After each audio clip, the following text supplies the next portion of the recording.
is Vijay Suryavanshi.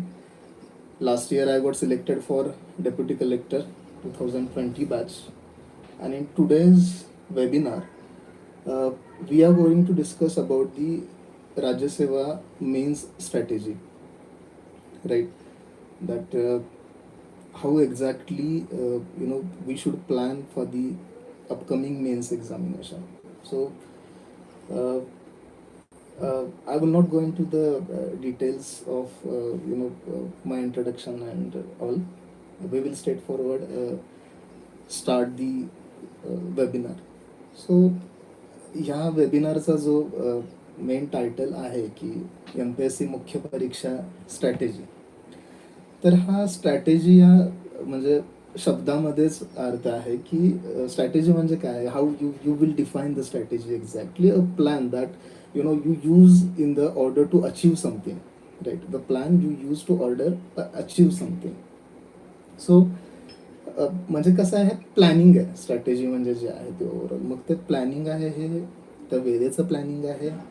आपल्याला exactly MPSC काय अपेक्षित करते, कॅन्डिडेट्सकडून काय अपेक्षा करते, आणि how exactly we are going to fulfil the demands of MPSC.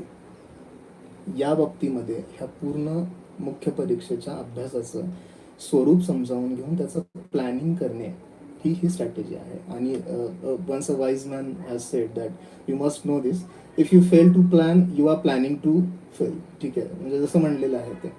त्यामुळे हे प्लॅनिंग फार महत्त्वाचं आहे. Just I am receive some message, just hold for few seconds. Whether you are getting my voice or not, I am not exactly sure. Let me just confirm it.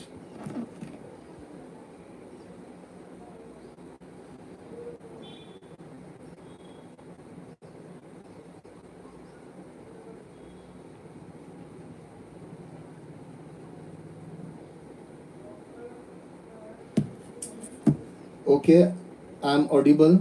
Some people are commenting that. Okay, so let's move ahead.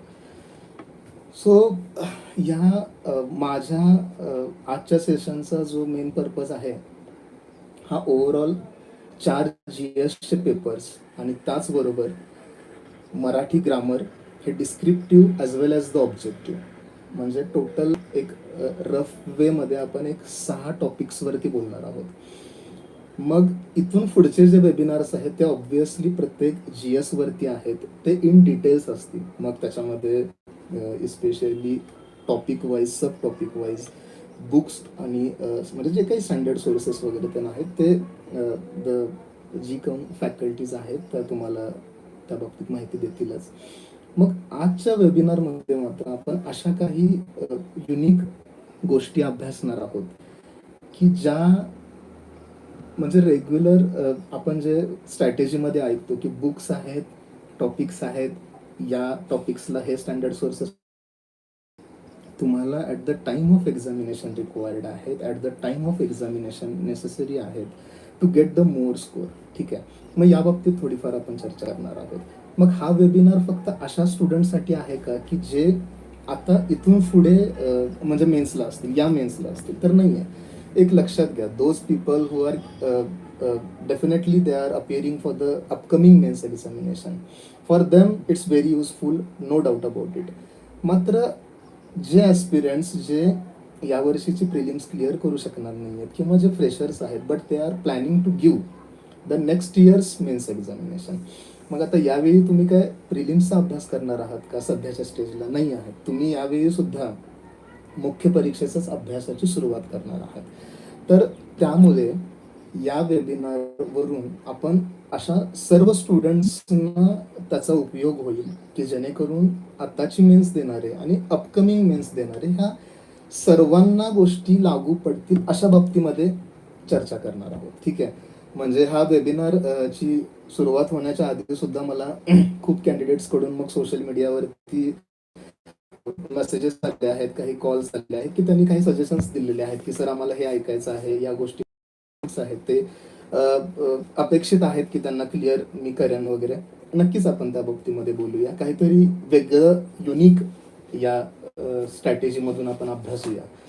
तर 3 pillars मी मानतो की ह्या अभ्यासाला necessary आहेत. तर ते 3 pillars कोणते आहेत? तर planning, execution and the feedback. ठीक आहे. ऑब्व्हियसली आफ्टर फीडबॅक तुमचं पुन्हा ते लूप सुरुवात होते आणि तिथून पुन्हा प्लॅनिंग आणि एक्झिक्युशन हे स्टार्ट होत राहतं. तर हे प्लॅनिंग, एक्झिक्युशन, फीडबॅक म्हणजे काय आहे की तुम्ही आता सद्यस्थितीमध्ये कोणत्या अवस्थेमध्ये आहात. जर तुम्हाला ऑगस्टमध्ये, आपण फॉर एक्झाम्पल असं कन्सिडर करूया की तुमच्या ऑगस्टमध्ये मेन्स एक्झामिनेशन आहे. मग ऑगस्टमध्ये जर मेन्स एक्झामिनेशन तुमचे असेल तर आता तुमच्याकडे किती दिवस राहिलेले आहेत, त्या दिवसांचं नियोजन, त्या पद्धतीचं ते प्लॅनिंग, हे प्लॅनिंग ॲक्च्युली इन प्रॅक्टिकल वेमध्ये इम्प्लिमेंट कसं करायचं, ते एक्झिक्यूट कसं करायचं आहे, त्या बाबतीमध्ये चर्चा करणार आहोत. आणि हे एक्झिक्यूट करत असताना ऑब्व्हियसली काही लॅकुनास तुमच्याकडून राहणार आहेत. 100% प्लॅन हा कोणता सक्सेसफुल होणार आहे का नाही आहे, इम्प्लिमेंट होत असेल तर त्याचा फीडबॅक तुम्हाला ओव्हरऑल स्वतःलाच देणं गरजेचं आहे, की जेणेकरून काही लॅकुनास जर बाकी असतील तर अपकमिंग प्लॅनिंगमध्ये तुम्ही नंतर ते एक्झिक्यूट करत राहाल. या 3 स्ट्रॅटेजी नेहमी लक्षात ठेवा: प्लॅनिंग, एक्झिक्युशन आणि फीडबॅक.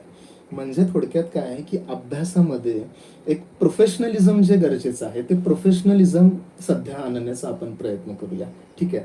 म्हणजे हॅपॅझार्ड मॅनरमध्ये आपण जस्ट म्हणजे बुक्स घेतलेले आहेत, आपल्यासमोर इतका मोठा बुक संच ठेवलेला आहे आणि जस्ट पुस्तकं संपवायचे आहेत अशा पद्धतीचं काहीतरी चाललेलं आहे. तर ते न करता आपल्या वेळेची बचत करून to save our time as well as the energy आपण व्यवस्थित नियोजन करूया त्या गोष्टींचं, की काय करता येईल एक्झॅक्टली. ठीक आहे. बरेच यामध्ये सध्या ऐकणारे कॅन्डिडेट्स असे सुद्धा असतील की these people are giving the mains examination frequently but not able to clear it. काही ठराविक मार्क्सनी त्यांचा कट ऑफ मिस होत आहे, इंटरव्ह्यूला अपिअर होत नाही आहेत. ठीक आहे. मग असं का होतंय आणि हे प्रत्येक वर्षीच का होतंय? बरं, या गोष्टीचं अनालिसिस करताना आपण भरपूर वेळा, माझं तर असं मत आहे की या कॅन्डिडेट्सनी दोष जो दिलेला असतो अभ्यासाला, की माझं हे पुस्तक राहिलेलं वाचायचं, मी कदाचित हा कंटेंट वाचला असता, हा टॉपिक वाचायला हवा होता, हा माझा मिस झाला. म्हणजे ब्लेम जो जातो तो ओव्हरऑल हा आपल्या कंटेंटला जातो. But remember, always remember, it's not about the content. ठीक आहे. It's about the overall attitude, the overall approach while appearing for the such examinations. ठीक आहे. ह्या एक्झामिनेशन्सला जाताना एक प्रकारचा तुमच्याकडे अप्रोच कसा असायला हवा, तुमचे काही सॉल्विंग टेक्निक्स कशा असायला हवे, यामध्ये काहीतरी प्रॉब्लेम्स असू शकतात. मग या दृष्टीने ते स्वतःचं सेल्फ अनालिसिस करणं महत्त्वाचं आहे, जेणेकरून अपकमिंग अटेम्प्टला ते प्रॉब्लेम्स होणार नाही आहेत आणि तुम्हाला ऑलरेडी कट ऑफच्या वरती इतकी एज असायला हवी तुमच्या स्कोअरमध्ये की definitely you will get a call for the interview. ठीक आहे. मग म्हणजे ह्या गोष्टी लक्षात घ्या. म्हणजे खूप कॅन्डिडेट्स आहेत की जे फ्रिक्वेंटली देत आहेत mains but not able to clear. ठीक आहे. मग नो, या गोष्टीची सुरुवात करूया की एक्झॅक्टली या स्टडी प्लॅनमध्ये किंवा आपल्या स्ट्रॅटेजीमध्ये कोणकोणत्या गोष्टी येणार आहेत. तर obviously the most important thing is the syllabus. ठीक आहे. Syllabus is the most important thing. Syllabus काय आहे? म्हणजे मेनी टॉपर स्टॉकमध्ये किंवा मेन स्ट्रॅटेजीमध्ये तुम्ही ह्या गोष्टी ऐकलेल्या असाल की सिलेबस सगळे सांगतात वगैरे. तो कसा एक्झिक्यूट करायचा आहे तो आपण सध्या बोलूया, किंवा तो का महत्त्वाचा आहे. एक लक्षात घ्या, मी तुम्हाला मागाशी सुद्धा सांगितलं, if you are able to fulfil the demands of MPSC, what exactly the commission is expecting from you, right, then and then only you will be in the list, right?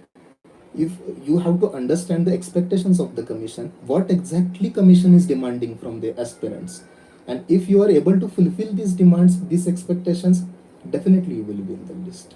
मग एकदा हे अभ्यासा की सिलेबसमध्ये काय दिलेलं आहे, एक्झॅक्टली काय अपेक्षित आहे आयोगाला.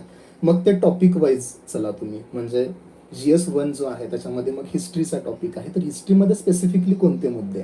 मग हिस्ट्रीमध्ये सुद्धा बायफर्केशन होतं. मॉडर्न इंडिया आहे, त्याच्यानंतर Indian economy under British rule आहे, ब्रिटिश रूलची एस्टॅब्लिशमेंट आहे, त्यानंतर इस्पेशली त्यामध्ये कोणकोणत्या गोष्टींवरती फोकस करणार आहे. तर मग ते रेल्वेज आहेत, टेलिग्राफ आहे, यावरती फ्रिक्वेंटली क्वेश्चन आलेला असतो. त्यानंतर गांधी जिरा आहे, या गांधी जिरामध्ये मोस्ट ऑफ द क्वेश्चन्स तुम्हाला पाहायला मिळतात. नंतर ट्रान्सफर ऑफ पॉवरचा एक इरा आपल्याला पाहायला मिळतो आफ्टर 1940. त्यामध्ये मग ऑगस्ट ऑफर आहे, क्रिप्स मिशन आहे, ववेल प्लॅन आहे, कॅबिनेट मिशन आहे. तर सांगायचा उद्देश काय आहे की हे सब टॉपिक जे आहेत, हे बायफर्केशन जे आहे, हे सिलेबसमधून व्यवस्थित पद्धतीनं समजून घेणं हे महत्त्वाचं राहतं आणि त्यानुसार तुमचा अभ्यास असायला हवा. तर त्यामुळे हा सिलेबस व्यवस्थित अंडरस्टँड करणं.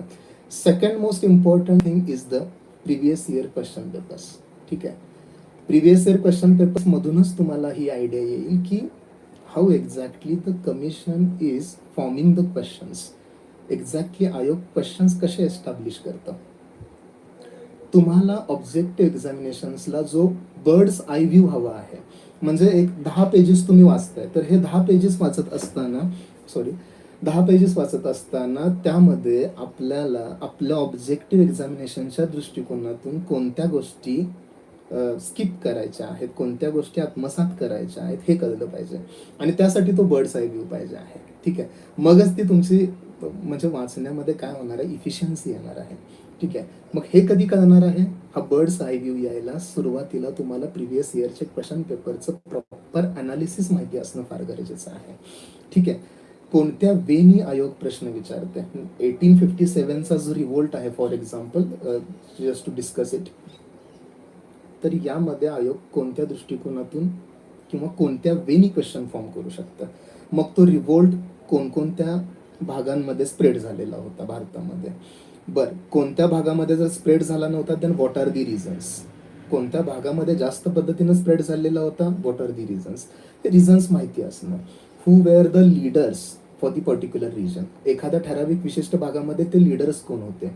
वेदर स्टुडंट्स इकडे ॲक्टिव्ह होते का, किंवा पीझंट्स आहेत, लेबर्स आहेत, हे एका ठिकाणी ॲक्टिव्ह होते का. रिनायझन्सचा त्याच्यामध्ये किती रोल आहे, सोशल रिफॉर्मचा त्याच्यामध्ये किती रोल आहे. आणि हे 1857चा रिव्होल्ट चालू असताना वेगवेगळ्या पद्धतीचे हे जे लीडर्स आहेत त्यांचं सर्वांचं कंट्रीब्युशन, यावरती आयोग हे नेहमी फ्रिक्वेंटली क्वेश्चन विचारत राहतं. मग जेव्हा तुम्ही 1857चा रिव्होल्ट अभ्यासता तेव्हा तुम्हाला ही गोष्ट लक्षात घेणं गरजेचं आहे की हा टॉपिक जर आलेला आहे तर मला हे वाचणं मस्ट आहे, हे अभ्यासणं महत्त्वाचं आहे. तर तो म्हणजे अशा पद्धतीचा एक जो अप्रोच असायला हवा तो प्रिव्हियस इयर क्वेश्चन्स पेपर्समधून तुम्हाला नक्कीच भेटणार आहे. ऑब्व्हियसली सगळ्यात महत्त्वाचा जो भाग राहतो तो स्टँडर्ड बुक्स. ठीक आहे, सिलेबस पाहिला, प्रिव्हियस इयर क्वेश्चन्स पाहिले, मात्र ते स्टँडर्ड बुक्स जे आहेत, book list, most of the time people will demand this book list. एक सांगतो तुम्हाला की मोर ऑर लेस जे टॉपर्स आहेत, जे लिस्टमध्ये आहेत, सिलेक्टेड कॅन्डिडेट्स आहेत, सर्वांची book list more or less same असते. Around 90 to 95% book list will remain the same. Okay, don't worry about the book list. म्हणजे एनी टॉपर्स यावर मागच्या वर्षीचे सुद्धा आहेत, त्यांची बुक लिस्ट तुम्ही घेऊ शकता, अभ्यासू शकता आणि तुमच्या गरजेनुसार त्याच्यामध्ये रिक्वायर्ड चेंजेस सुद्धा करू शकता. बरं, असं आहे का की लिस्टमध्ये बाहेर असणारे, फायनल लिस्टमध्ये बाहेर असणाऱ्या मुलांनी काही वेगळी पुस्तकं वाचलेली किंवा त्यांनी काही पुस्तकं वाचायला मिस झालेले नाही आहे, असं बिलकुल नाही आहे. त्या कॅन्डिडेट्सनी सुद्धा त्याच पुस्तकांचा अभ्यास केलेला असतो. मग where the difference lies, difference कुठे आहे मग, तर तो डिफरन्स आहे तो त्या अभ्यासामध्ये असणाऱ्या क्वालिटीचा, त्या अभ्यासामध्ये असणाऱ्या प्रोफेशनलिझमचा, त्या अभ्यासामध्ये एक्झॅक्टली आयोगाच्या ज्या डिमांड्स आहेत, अपेक्षा आहेत त्या फुलफिल करण्याचा, इथेच डिफरन्स लाय होतो. त्यामुळे बुक लिस्टची चिंता तुम्ही करू नका. आणि ऑब्व्हियसली जे इथून पुढचे जे वेबिनार्स आहेत त्यामध्ये जे GS1, GS2, GS3, 4चे specialised faculties आहेत ते तुम्हाला इन डिटेल त्या प्रत्येक गोष्टींची स्टँडर्ड बुकची माहितीही देणारच आहेत. त्यामुळे डोंट वरी अबाउट इट. एक फोर्थ फॅक्टर राहतो after syllabus, previous year question papers, standard books, the next factor comes the practice test available in the market of any coaching classes. ठीक आहे, तुम्हाला जे योग्य वाटतं ते, तुम्हाला कोणते कोचिंग क्लासेस हे जास्त किंवा त्यांचे क्वेश्चन विचारण्याची पद्धत ही जास्त योग्य वाटते, चांगल्या पद्धतीचे क्वालिटी क्वेश्चन्स वाटतात, ती प्रॅक्टिस टेस्ट. ठीक आहे, हे 4 फॅक्टर कन्सिडर केल्यानंतर मुद्दा येतो की ह्या गोष्टींना इंटरलिंक कसं करायचं आहे, या सर्व गोष्टींचा अभ्यास आता कसा करायचा आहे, हा म्हणजे मेन मुद्दा आहे. तो मागाशी सांगितल्याप्रमाणे स्ट्रॅटेजी जी आहे ती स्ट्रॅटेजी म्हणजे प्लॅनिंग आहे. Plan that you use in order to achieve something. ठीक आहे, मग हा प्लॅन इथे स्टार्ट होतो. मग इथे आपण काय करणार आहोत की एक ठराविक काही गोष्टी ह्या ऑब्जेक्टिव्ह एक्झामिनेशनच्या दृष्टिकोनातून बोलल्यानंतर त्यामध्ये आपण थोडंसं GS वाईज म्हणजे इन डिटेल मी जाणार नाही. इन डिटेल तुम्हाला ऑब्व्हियसली ज्या अपकमिंग फॅकल्टीज आहेत त्या इन डेप्थ त्यामध्ये बोलतील. मात्र मी तुम्हाला त्यामध्ये एक्झॅक्टली सॉल्विंग टेक्निक्सवरती बोलणार आहोत किंवा मेमरी टेक्निक्स, निमॅनिक्स आपण कसं यूज करू शकतो जेणेकरून ऑब्जेक्टिव्ह एक्झामिनेशनला आपला स्कोर बूस्ट होतो. ठीक आहे. दुसरा एक महत्त्वाचा फॅक्टर आहे की जो खूप लोकांनी मला या वेबिनारमध्ये डिस्कस करायला लावलेला होता की एक्झॅक्टली टाइम प्लॅनिंग कसा असायला हवा अभ्यासामध्ये. ठीक आहे. म्हणजे ह्या गोष्टी बोलून झाल्यानंतर आपण सब्जेक्ट वाईज येऊया. त्याच्यामागे सुद्धा रिझन आहे, मी तुम्हाला सांगतो की तो फ्लो म्हणजे असा का ठेवलेला आहे ते. आता हा स्टँडर्ड टाइम अलोकेशन आपण एक म्हणूया की पर डे की काय असायला हवं. ऑब्व्हियसली म्हणजे मी काय फॉलो करत होतो ते सांगणार आहे. You can modify the required plan according to your needs. Okay. हे वॉटर टाईट नाही आहे बिलकुल. ठीक आहे. तर मी असं सांगेन की फुल फ्लेज जर तुम्ही आता अभ्यास करत असाल and definitely if you are sure that upcoming mains examination you are appearing, तर पर डे तो प्लॅन असायला हवा. तो कसा की एक स्लॉट तुम्हाला सांगायचं झालं तर फर्स्ट स्लॉट जे असेल, सपोज एक 3 तासाचा तुम्ही सुरुवात केलेली आहे, 3 तासाचा स्लॉट आहे तुमच्या अभ्यासाचा, सुरुवात केलेली आहे, एखादा ठराविक सब्जेक्ट त्याच्यामध्ये घेतलेला आहे. आपण फॉर एक्झाम्पल अज्युम करूया की तुम्ही इंडियन कॉन्स्टिट्यूशन त्यामध्ये घेतलेला आहे. ह्या 3 तासाच्या स्लॉट नंतर पुन्हा एक थोडासा वेळ तुम्ही टी ब्रेक, ब्रेकफास्ट काही, आणि त्यानंतर एक पुन्हा 2 आवर्सचा स्लॉट तुम्हाला द्यायचा आहे. ह्या 2 तासाच्या स्लॉटमध्ये तो सेमच सब्जेक्ट कव्हर करा असं मी म्हणेन. कारण ऑब्व्हियसली या अशा हे जे वास्ट सब्जेक्ट आहेत, फॉर एक्झाम्पल इकॉनॉमी, कॉन्स्टिट्यूशन, हे 3 तास वाचून तो फ्लो कुठेतरी मेंटेन राहणार नाहीये, ती लिंक कुठेतरी मेंटेन नाही राहणार. म्हणजे बऱ्याच वेळा कॅन्डिडेट्सना हा प्रश्न पडलेला असतो की एका दिवशी आपण किती सब्जेक्ट्स घ्यायचे, का एकच सब्जेक्ट किती दिवस घ्यायचा. या पद्धतीचे जे प्रश्न पडलेले आहेत हे कसे सॉल्व्ह होतात ते म्हणजे आपण तुम्हाला मी सांगतो की ह्या 2 तासाच्या स्लॉटमध्ये सुद्धा तो सेम सब्जेक्ट जर तुम्ही ठेवला तरी सुद्धा चालू शकतो. त्यानंतर पुन्हा लंच ब्रेक किंवा काही नंतर तुम्ही दुसऱ्या 2 तासाच्या एका स्लॉटमध्ये एक वेगळा सब्जेक्ट घेऊ शकता. ठीक आहे. कोणताही सब्जेक्ट मग तो तुमचा असेल वेगळा घेऊ शकता. आणि नंतरचे 3 तास जे आहेत म्हणजे हा जो टाइम अलोकेशनचा जो स्लॉट आहे तो मी डिवाइड केलेला आहे 3+2+2+3. ठीक आहे. टोटल याच्यामध्ये होत आहेत की 10 तासाचा हा अभ्यासाचा स्लॉट आहे पर डे, 10 आवर्स. ठीक आहे. ऑब्व्हियसली जशी एक्झाम जवळ येणार आहे किंवा आता मेन्सला असणारे जे मुलं आहेत हे ते 12 तासापर्यंत सुद्धा स्ट्रेच करू शकतात. काय फुल फ्लेज करायचा आहे तुम्हाला अभ्यास, तुम्ही पार्ट टाइम जॉब वगैरे करताय का, जर करत नसाल तर नक्कीच तुम्हाला 12 आवर्सपर्यंत स्ट्रेच करायला अडचण काय आहे, काय प्रॉब्लेम आहे. मग ही गोष्ट अभ्यासा. आणि जे कॅन्डिडेट्स जे आहेत जे नेक्स्ट इयरच्या मेन्स एक्झामिनेशनसाठी फोकस करतायत तर त्यांनी पर डे 8 तास 10 तास म्हणजे देऊ शकतात सिरियसली. म्हणजे ऑब्व्हियसली हे not about the quantity, it's about the quality. ठीक आहे. हे 8 ते 10 तास करताना सुद्धा क्वालिटी मेंटेन राहणं हे फार महत्त्वाचं आहे. ठीक आहे. तर क्वालिटीच्या नादामध्ये असं नको व्हायला की 4च तास अभ्यास करतोय आणि क्वालिटी मेंटेन करतोय, अशा पद्धतीची गोष्ट नको व्हायला. मग मी असं म्हणेन की हे 10 तासाचं हे जे झालं आणि हे 3 तास जे शेवटचे एक्सक्लुझिव्हली होते ते प्रिव्हियस इयर क्वेश्चन पेपर्सला द्यायचे आहेत एक्सक्लुझिव्हली. मी तुम्हाला सजेस्ट करेन फ्रँकली तुम्ही तुमच्या पद्धतीनं कोणताही प्लॅन बनवा, कोणतेही चेंजेस त्याच्यामध्ये करा, मात्र एक्सक्लुझिव्हली पर डे 3 तास जे आहेत ते previous year question paper analyse करायला रिझर्व ठेवा. कोणत्याही प्लॅनिंगप्रमाणे तुम्ही जावा, डझंट मॅटर, मात्र हे 3 तास प्रिव्हियस इयर क्वेश्चन पेपर्सला द्या. It is very necessary. ठीक आहे. आणि फुल फ्लेज नंतर करताना अपकमिंग एक्झामिनेशनमध्ये असताना तुम्हाला बियॉन्ड 10 आवर्स जर स्टेज करायचा असेल तर 1 ते 1.5-2 तास जे आहेत ते तुम्ही अकॉर्डिंग टू युअर फ्लेक्झिबिलिटी तुम्ही चूज करू शकता. तुम्ही जसं फ्लेक्झिबल आहात त्या पद्धतीनं तो सब्जेक्ट, तो टॉपिक तुम्ही कव्हर करू शकता. ठीक आहे. म्हणजे हे ओव्हरऑल तुमचं पर डे कशा पद्धतीचं प्लॅनिंग असायला हवं. म्हणजे खूप सारे मुलं विचारतात, म्हणजे बऱ्याच वेळा मी जे कॉल्स घेतो, जे मेसेजेस मला येत राहतात त्याच्यामध्ये मुलांना हा प्रश्न पडतो की सर म्हणजे पर डे कसं प्लॅन असायला हवा. मी एक पुस्तक वाचायला घेतलं तर असं वाटतं की सर हा सब्जेक्ट माझा राहिलेला आहे, मग तो करूया का, मग हा राहिलेला आहे. कुठेतरी कन्फ्युजन क्रिएट होतं. मग मगाशी सांगितल्याप्रमाणे प्लॅनिंग कुठेतरी मिस होत आहे. त्या प्लॅनिंगचं एक्झिक्युशन कुठेतरी बरोबर होत नाही आहे. थोडक्यात काय, इफिशियन्सी तिथे कमी पडते आहे. ठीक आहे, there is lack of efficiency in your studies. त्यामुळे प्रोफेशनलिझम आणण्याचा प्रयत्न करा अभ्यासामध्ये. मी फ्रिक्वेंटली सांगतो ह्या गोष्टी मुलांना. ठीक आहे, बरं हे झालं एक ओव्हरऑल पूर्ण ह्या नेचरबद्दल. आता आपण काय करूया की ही मेन्स एक्झामिनेशनचे जे तुम्हाला मगाशी 6 पार्ट्स मी सांगितलेले आहेत, त्या 6 पार्ट्सचं थोडक्यात एक डिस्क्रिप्टिव्ह आपण डिस्कशन याच्यामध्ये करूया.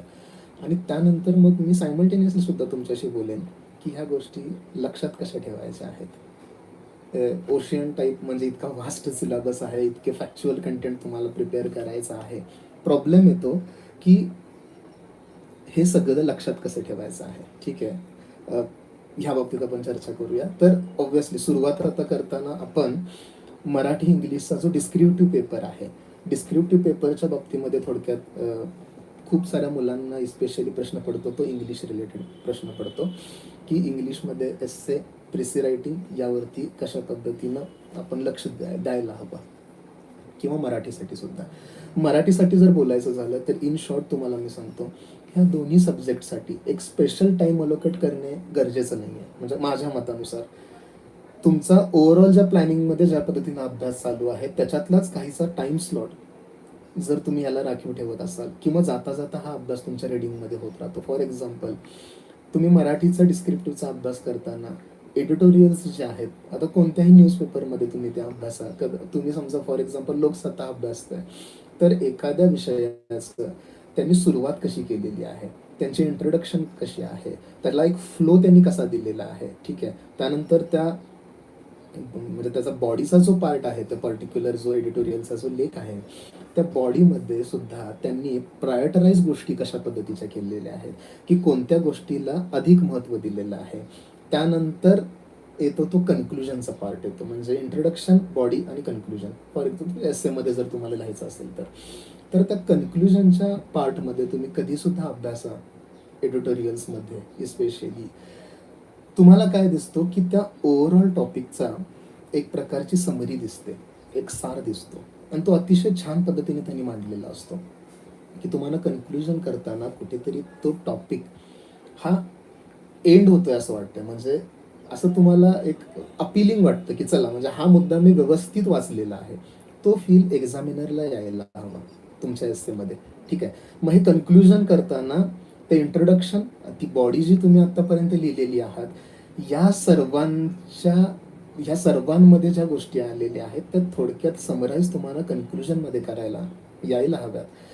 काही गव्हर्नमेंटच्या स्कीम्स आहेत, काही करंट रिलेटेड इव्हेंट्स आहेत, त्यानंतर काही अफर्मेटिव्ह गोष्टीज आहेत, काही पॉझिटिव्ह गोष्टी, काही सजेस्ट करायच्या तुम्हाला आहेत. तर तशा पद्धतीचा टोन त्या ओव्हरऑल कन्क्लुजनच्या पॅरामध्ये तुमचा असायला हवा. मग ते मराठीचा एस्से असू दे अथवा इंग्रजीचा असू दे, कोणत्याही गोष्टीमध्ये.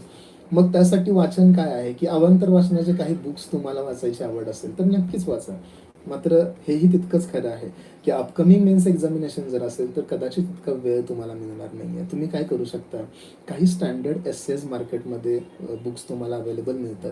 आय थिंक मोरावालंबेंचं जे ग्रामरचं पुस्तक आहे त्याच्यामध्ये सुद्धा शेवटी त्यांनी काही एस्सेज दिलेले आहेत, चांगले दिलेले आहेत ते एस्से.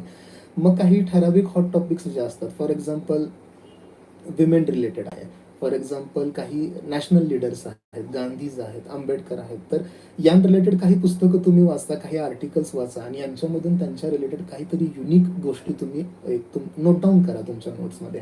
की गांधीं रिलेटेड जर एखादा एस्से मला लिहायला आला तर मी ही गोष्ट तिथे आवर्जून मेन्शन करेन, जेणेकरून मी माझा एस्से जो असेल तो दुसऱ्यांपेक्षा थोडासा युनिक बनतो, थोडासा वेगळा.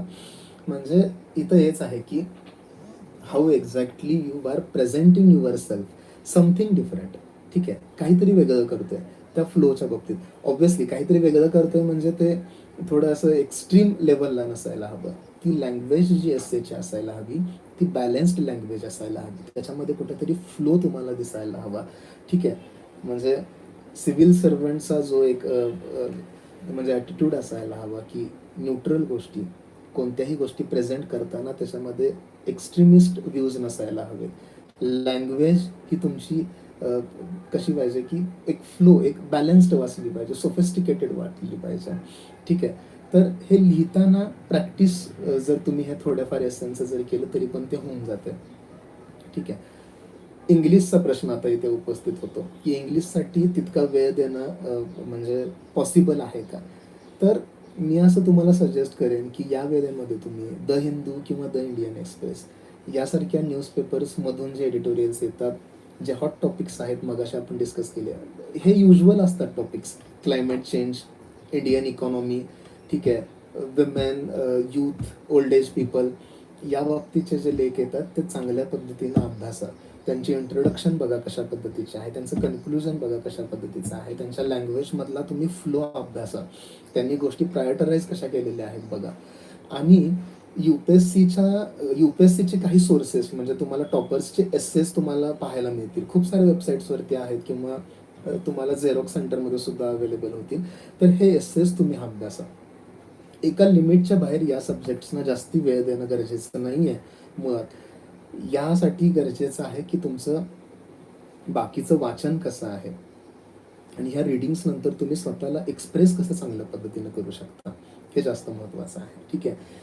म्हणजे एखादी इंट्रोडक्शन करताना तुम्ही एखाद्या स्टोरीची सुरुवात करू शकता. एखादी शॉर्ट स्टोरी आहे, शेतकऱ्यांबद्दल समजा, फार्मर्स रिलेटेड एखादं काही असं आलेलं आहे, तर आता आपल्याकडे स्टोरीज खूप आहेत. म्हणजे मराठवाड्याच्या स्टोरीज आपण पाहतो.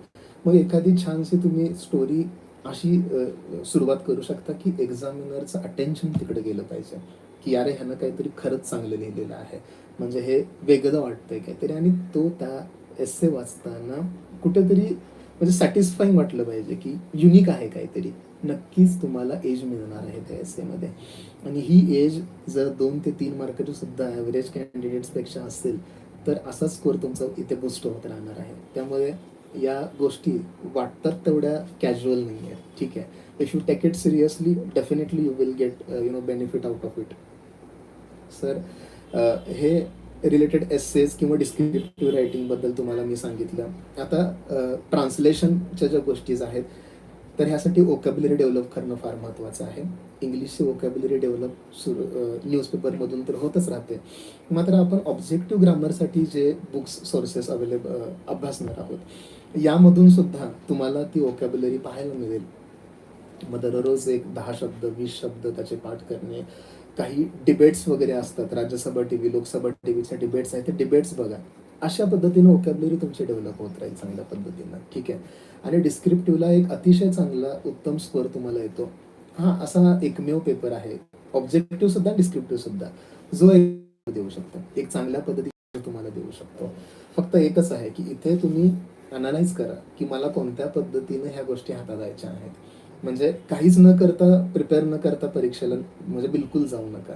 ठीक आहे. खूप मुलं असं करतात, वेळेचा अभाव असतो, म्हणजे आय कॅन अंडरस्टँड. बऱ्याच वेळा असं होतं. हे डिस्क्रिप्टिव्ह रिलेटेड झालं की काय, मग या रिलेटेड आणि जर तुम्हाला काही इश्यूज असतील तर ऑब्व्हियसली कमेंट बॉक्समध्ये तुम्ही मेन्शन करू शकता, आपण त्या गोष्टी सुद्धा डिस्कस करूया. महत्त्वाचा आता मुद्दा येतो तो ऑब्जेक्टिव्ह रिलेटेड येतो, मराठी इंग्लिश ग्रामर. ठीक आहे.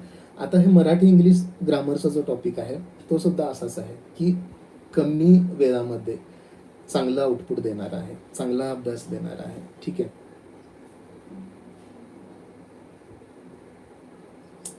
Okay, how to revise in the exam days वगैरे जो क्वेश्चन आहे तो म्हणजे शेवटी आपण बोलूया, नक्कीच बोलूया त्या गोष्टीवरती. तो अतिशय म्हणजे इम्पॉर्टंट महत्त्वाचा क्वेश्चन आहे. हे ऑब्जेक्टिव्ह ग्रामरचा जो पेपर आहे मराठीसाठी, मोरा वाळंबे जे पुस्तक आहे ते मोरा वाळंबेचं पुस्तक तुम्ही अभ्यासू शकता.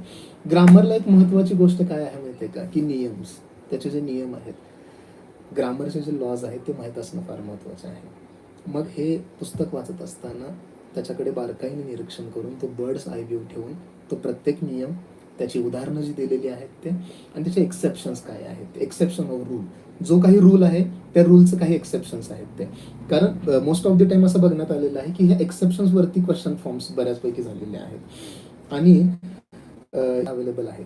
याच्या पलीकडचे म्हणजे जी उदाहरणं सुद्धा असतात ती ह्या पुस्तकातली दिलेली आहेत, म्हणजे अजून पाहिजे. ठीक आहे. म्हणजे इतकी म्हणजे ह्या गोष्टीचं एक वैशिष्ट्य आहे, हे तुम्हाला दुसऱ्या कोणत्या पेपरमध्ये बघायला मिळणार नाहीये. ते फक्त ह्या 2 पेपर्समध्येच तुम्हाला अभ्यासायला मिळेल. तर तुम्ही प्रॅक्टिस टेस्ट सोडवताना किंवा प्रिव्हियस इयर क्वेश्चन सोडवताना ग्रामरचे एक गोष्ट लक्षात घ्या, एखादं समजा आन्सर तुमचं बरोबर आलेलं आहे, ते कोणत्या नियमात बसतं हे त्यानंतर अनालाइज करा. जसं बरोबर आलं म्हणून सोडू नका, त्या गोष्टीचं अनालाइज करा, तो नियम पुन्हा एकदा अभ्यासा, तो रूल पुन्हा एकदा अभ्यासा. त्यानंतर बाकीचे इलिमिनेट केलेले किंवा रॉंग असलेले जे 3 ऑप्शन्स आहेत ते कोणत्या नियमाअंतर्गत बसतात किंवा तो क्वेश्चन कोणत्या पद्धतीनं जर विचारला असता तर कदाचित त्या 3 मधलं दुसरं एखादं आन्सर बरोबर आलं असतं. या पद्धतीचं अनालिसिस असणं महत्वाचं आहे. म्हणजे क्वेश्चन अनालिसिस आपण जे म्हणतो ते कशा पद्धतीचं आहे, तर या पद्धतीचं आहे. आलं लक्षात?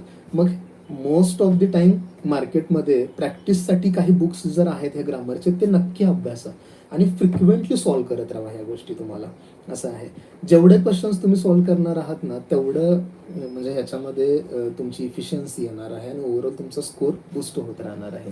हे रूल्स त्याच्यानंतर एक्झाम्पल्स आणि एक्सेप्शन्स आणि प्रॅक्टिस करत असताना तुमचे क्वेश्चन्स जरी ऑब्व्हियसली जे गोष्टी तुमच्या रॉंग येणार आहेत त्याचं तुम्ही अनालिसिस करणार आहात की हे कोणत्या नियमाअंतर्गत बसतं, मग मी कोणत्या पद्धतीने विचार केलेला होता, मग तो अशा पद्धतीनं का विचार आला माझा, बाकीचे ऑप्शन्स आहेत ते कोणत्या नियमाअंतर्गत बसतात. यामुळे काय होतं की फ्रिक्वेंटली या गोष्टी रिवाईज तुमच्या ऑटोमॅटिकली होत राहतात. हे मस्ट आहे. ठीक आहे. मग म्हणजे हे झालं ऑब्जेक्टिव्ह एक्झामिनेशन मध्ये, ग्रामरमध्ये ह्या दोन्ही गोष्टी. इंग्लिशसाठीचा सोर्स आहे ते बाळासाहेब शिंदेचं पुस्तक तुम्ही अभ्यासू शकता. त्यांचं प्रॅक्टिसचं सुद्धा क्वेश्चनचं बुक आहे ते सुद्धा तुम्ही अभ्यासा. बरं, आता हा प्रश्न राहतो की ग्रामरला असे ठराविक काही 10 दिवस 15 दिवस असा काही वेळ द्यायचा का दररोज काही ठराविक वेळ देऊन तो कव्हर करायचा पोर्शन. मी असं सजेस्ट करेन की जर तुम्ही आता येणाऱ्या मेन्सला जर बसणार असाल तर आणि अलीकडे याच्या आधी जर तुम्ही कधीच मेन्सला अपियर झालेला नसाल किंवा ह्या गोष्टी अभ्यासलेल्या नसाल तर माझं असं म्हणणं आहे की एक्सक्लुझिव्हली एक वीक तुम्ही मराठी ग्रामरला द्या. सगळ्या गोष्टी 2 ते 3 रिडिंगमधून व्यवस्थित पद्धतीनं अभ्यासून घ्या आणि त्यानंतर मग तुम्ही पर डे एक हाफ ॲन अवर किंवा 1 तास जरी तुम्ही ग्रामरसाठी देत राहिला तरी सुद्धा मोर दॅन इनफ आहे. बिलीव्ह मी, मोर दॅन इनफ आहे. तो टाइम खूपच पुरेसा आहे तुम्हाला. ठीक आहे. सुरुवातीला मात्र एक्सक्लुझिव्ह डेज द्या. म्हणजे एक्सक्लुझिव्ह डेज म्हणजे काय, फुल टाइम तुम्ही ग्रामर करताय, 1 वीक, जास्त नाहीये, त्याच्या पलीकडे तुम्हाला लागणार नाहीये. ठीक आहे. ह्या दोन्ही गोष्टी म्हणजे हे मराठीसाठी सुद्धा करायचं आहे आणि सायमल्टेनियसली इंग्लिशसाठी सुद्धा करायचं आहे. आणि ह्या सर्वांसाठी प्रिव्हियस इयर क्वेश्चन्स मात्र अभ्यासणं फार म्हणजे मस्ट आहे. हे झालं ग्रामर रिलेटेड. आपण डिस्क्रिप्टिव्ह पेपर सुद्धा पाहिला रिटर्नचा आणि ऑब्जेक्टिव्ह पेपर ग्रामरचा पाहिला. आता त्यानंतर येतो महत्त्वाचा मुद्दा, 4 GSचे पेपर्स आहेत. GS 1, 2, 3, 4. सी, ह्या प्रत्येक GS पेपरचं एक युनिक काहीतरी वैशिष्ट्य आहे. ठीक आहे. आणि ह्या युनिक वैशिष्ट्यांवरती जर तुम्ही अभ्यास करत असाल तर नक्कीच तुम्हाला एक चांगल्या पद्धतीची एज मिळते. ठीक आहे. मी इन डिटेल हे 4 पेपर मुळीच डिस्कस करणार नाही आहोत. येणाऱ्या ज्या फॅकल्टीज आहेत त्या ह्या गोष्टी बाबतीमध्ये बोलतील. मी तुम्हाला ह्यामध्ये वेगळं काहीतरी म्हणजे माझ्या दृष्टिकोनातून करायला लागेल ते सांगतो. ठीक आहे. प्रत्येक GS पेपरमध्ये असे 2-3 सब टॉपिक्स आहेत की जे तुम्हाला ना गठ्ठा मार्क्स देतात. गठ्ठा मार्क्स म्हणजे काय की तो टॉपिक एक ठराविक दिवसांमध्येच करायचा आहे, 2 ते 4 दिवसांमध्ये. मात्र तो टॉपिक तुम्हाला म्हणजे त्याच्यावरती क्वेश्चन्स किती येणार आहेत, 15 क्वेश्चन्स, 20 क्वेश्चन्स, असे डायरेक्ट गठ्ठा क्वेश्चन्स त्याच्यामध्ये तुम्हाला येणार आहेत. ठीक आहे. म्हणजे मुद्दामून मी तुम्हाला हे सब टॉपिक्सवरती फोकस करायला काय सांगतोय की see, just take 1 example. Now around every person will read the Indian constitution. ठीक आहे. इंडियन पॉलिटी, प्रत्येकालाच त्याच्यामध्ये मोर ऑर लेस सारखेच मार्क्स असणार आहेत. GS 2चं समजा आपण एक्झाम्पल डिस्कस करूया. Then where the difference lies, where exactly you will get the score more than 100, more than 95. ठीक आहे. मग GS 2मध्ये जो टॉपिक आहे कायदे जे आहेत ते, जे लॉज आहेत ते, तर ह्या कायद्यांवरती किती प्रश्न येतात, अराउंड 20 ते 25 प्रश्न दरवर्षी याच्यामध्ये विचारले जातात. हे किती कायदे आहेत? एक अराउंड 10 आहेत. 8 ते लॉज आहेत आणि दुसरे ते मीडियामध्ये हा जो टॉपिक आहे प्रसार माध्यमं याच्यामधले काही 1-2 असे सब लॉ सब रूल्स टाईप आहेत. त्याच्यामध्ये कंपोजिशन बॉडीचे विचारलं जातं. आपण एक रफली 10 कायदे म्हणूया. ह्या 8 ते 10 कायद्यांचा तुम्हाला अभ्यास करायचा आहे आणि हे 8 ते 10 कायद्यांचा अभ्यास तुम्हाला बिलकुल जास्त वेळ लागणार नाहीये. एक कायदा करायला तुम्हाला 1 तास सुद्धा पुरेसा आहे. त्याच्या मायक्रो नोट्स तुम्ही बनवू शकता. तुम्हाला डायरेक्ट 20 ते 25 मार्कांचा अभ्यास त्याच्यामध्ये कव्हर होणार आहे. मग ज्या कॅन्डिडेट्सनी या टॉपिकला निग्लेक्ट केलेलं नाहीये त्यांचा स्कोर नक्कीच बूस्ट होणार आहे. Those people who are just before the examination reading the Indian Constitution, see, you have not analyzed the pattern of the this competitive examination. तुम्हाला एक्झॅक्टली कळालेलंच नाहीये की ऑब्जेक्टिव्ह एक्झामिनेशन काय आहे, ही कॉम्पिटिटिव्ह एक्झामिनेशन काय आहे. इंडियन कॉन्स्टिट्यूशन हा काय अशा पद्धतीचा टॉपिक नाहीये की जो तुम्ही परीक्षेच्या आधी अभ्यासला की तुम्हाला चांगले मार्क्स येणार आहेत. ठीक आहे, हा म्हणजे भावनेचा विषय आहे तो कॉन्स्टिट्यूशन. तो आधी तुम्ही कितीही अभ्यासा तुम्हाला परीक्षेच्या वेळी तो आलाच पाहिजे, म्हणजे असा मुद्दा आहे तो. म्हणजे it was my the favourite subject literally. कधी त्याचा परीक्षेच्या आधी असा अभ्यास करायची वगैरे गरज नाही भासली. मग परीक्षेच्या आधी हे इंडियन पॉलिटी तुम्ही 10-10, 15-15 वेळा वाचलेलं आहे, तरी सुद्धा काही कॅन्डिडेट्स एक्झामच्या आधी ते इंडियन कॉन्स्टिट्यूशनचं पुस्तक घेऊन बसतात. हे असं कसं चालेल? इंडियन कॉन्स्टिट्यूशनचं पुस्तक घेण्यापेक्षा तुम्ही नोट्स काढलेले हे 10-12 जे कायदे आहेत ते कायदे जर व्यवस्थित पद्धतीने जर अभ्यासला तर तुमचा स्कोअर चांगल्या पद्धतीने बूस्ट होणार आहे. ठीक आहे, म्हणजे लक्षात येते का की हा GS2च्या बाबतीमध्ये झालं. म्हणजे ह्या ठराविक गोष्टी आहेत की इथे फोकस कशाला हवा आहे, तर फोकस कायद्यांवरती हवा आहे. तसाच तुम्हाला GS4 मध्ये एक टॉपिक दिसतो, तो आहे बायोटेक्नॉलॉजीचा. सायन्स टेक आणि बायोटेक्नॉलॉजी सुद्धा. सायन्स टेक सुद्धा काय आहे, तुम्हाला एक 3 ते 4-5च आय थिंक टॉपिक्स त्याच्यामध्ये कव्हर करायचे आहेत. आणि बायोटेक्नॉलॉजीमध्ये तुम्हाला आय थिंक रफली 12 ते 15 क्वेश्चन्स येतात. आता ह्या बायोटेक्नॉलॉजीमध्ये मार्केटमध्ये बुक अवेलेबल आहे. आय थिंक दीपस्तंभ पब्लिकेशनचं आहे ते पुस्तक. 1-2 वर्षच झालं आय थिंक पब्लिश झालेलं आहे ते. मी जस्ट म्हणजे मार्केटमध्ये गेलेलो आणि ते पाहिलेलं. ते अतिशय छान पुस्तक आहे आणि जास्त काही न करता तुम्हाला त्यातून आउटपुट म्हणजे मिळू शकतं. तुम्ही असं कोणतंही पुस्तक अभ्यासात जर तुमच्यासमोर जे असेल ते करा. Not necessary the same book you should use. बायोटेक्नॉलॉजीच्या टॉपिकला कमी वेळामध्ये चांगला आउटपुट तुम्हाला मिळणार आहे. ठीक आहे, डायरेक्ट 15 क्वेश्चन्स येत आहेत. बरं, वाचायचं किती आहे? 100 ते 150 पानांचं पुस्तक. मग इतकं इनपुट टू आउटपुट रेशो आहे किंवा तो तुम्हाला कॉस्ट टू बेनिफिट रेशो हा कोणत्या पेपरमध्ये मिळणार आहे हे अनालाइज करा. अभ्यासा, कोणत्याच नाही. आलं का? म्हणजे इतका हा म्हणजे सुंदर टॉपिक आहे बायोटेक्नॉलॉजी सारखा. तो तुम्ही अभ्यासा, त्याच्यावरती तुम्ही फोकस करा. म्हणजे मला सांगायचं काय आहे की those candidates who are frequently giving the mains examination but they are not able to clear it, काहीतरी प्रॉब्लेम्स आहेत. तर प्रॉब्लेम्स कुठे आहेत? तर प्रॉब्लेम्स इथे आहेत की you are not able to prioritise the things.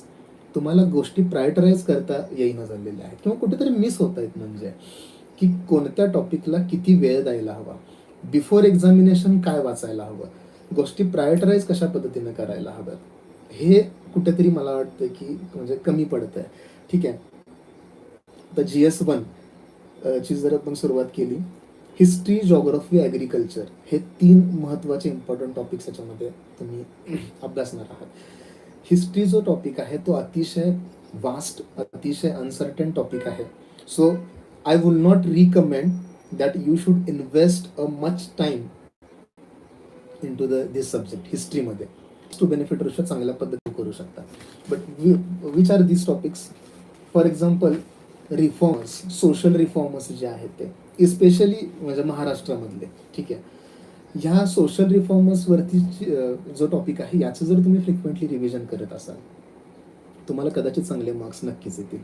आता मेन्सला आपल्याला ते एन्शंट मिडिएवल तर म्हणजे नाही आहे, ते प्रिलिमसाठी मुलं करतात, मात्र तिथे सुद्धा मॉडर्न इंडियापेक्षा जास्त वेळ घालवतात. ठीक आहे, तसं न करता आता मेन्सला योगायोगानं हे जे टॉपिक्स आहेत हिस्ट्रीमधले ते इंटरेस्टिंग आहेत. ठीक आहे, बऱ्यापैकी. मग यामध्ये सुद्धा फ्रिक्वेंटली क्वेश्चन्स कुठे विचारलेले आहेत त्या अभ्यासात तुम्हाला असं दिसेल की 1920s नंतरचे चांगले म्हणजे खूप सारे क्वेश्चन्स विचारलेले आहेत. मग टर्निंग पॉवर म्हणजे ट्रान्सफरिंग पॉवरचा जो पिरियड आपण कालखंड म्हणतो आफ्टर 1940s नंतरची जी सिक्वेन्स आहे, Cripps mission, August offer Cripps mission, त्यानंतर obviously Wavell plan, Desai Liaquat plan आहे, कॅबिनेट मिशन प्लॅन आहे आणि इंडिया इंडिपेंडन्स ॲक्ट ऑफ 1947. या प्रत्येक मिशनची, ह्या प्रत्येक प्लॅनची काही त्याचे पर्टिक्युलर रूल्स आहेत. त्यांनी काही रिकमेंडेशन्स केलेल्या होत्या. त्या एक्सक्लुझिव्ह रिकमेंडेशन्स कन्फ्युजन न होता, ऑगस्ट ऑफरचं क्रिप्स मिशनमध्ये न मिक्स करता, क्रिप्स मिशनचं वेवेल प्लॅनमध्ये न मिक्स करता, त्याच्या काही मायक्रोनोट्स जर तुम्ही बनवल्यात तर तुम्हाला नक्कीच त्याचा चांगला आउटपुट होणार आहे. हे वाचतात सगळे लोक. म्हणजे मला सांगायचा उद्देश काय आहे तुम्हाला कळतं का, की everyone will read the Cripps mission August offer, but at the time of examination they will get confuse. ठीक आहे, बिफोर एक्झामिनेशनच्या वेळी कन्फ्युजन होतं की अरे हे बहुतेक क्रिप्स मिशनमध्ये होतं, म्हणजे हे बहुतेक ऑगस्ट ऑफरमध्ये होतं. ठीक आहे, ठीक आहे. अभ्यासामध्ये ना क्रिस्टल क्लिअरिटी जर तुमची असेल ना तर हे कन्फ्युजन होणार नाही आहे, ही गोष्ट लक्षात घ्या. मग तुम्हाला बऱ्याच वेळा खूप साऱ्या लोकांनी अशा पद्धतीनं सांगितलेलं असेल की MPSC is more about the factual data. तुम्हाला मगअप करायच्या आहेत गोष्टी, तुम्हाला पाठांतर करायचे आहे. बट लक्षात घ्या की हे मगअप करायच्या गोष्टी, पाठांतर करायच्या गोष्टी तेव्हाच व्यवस्थित होतात की जेव्हा तुमच्याकडे क्लॅरिटी ऑफ थॉट्स आहेत, तुमच्याकडे एक प्रकारच्या अभ्यासाची दिशा आहे, तुमची कन्सेप्च्युअल क्लिअरिटी चांगल्या पद्धतीची आहे.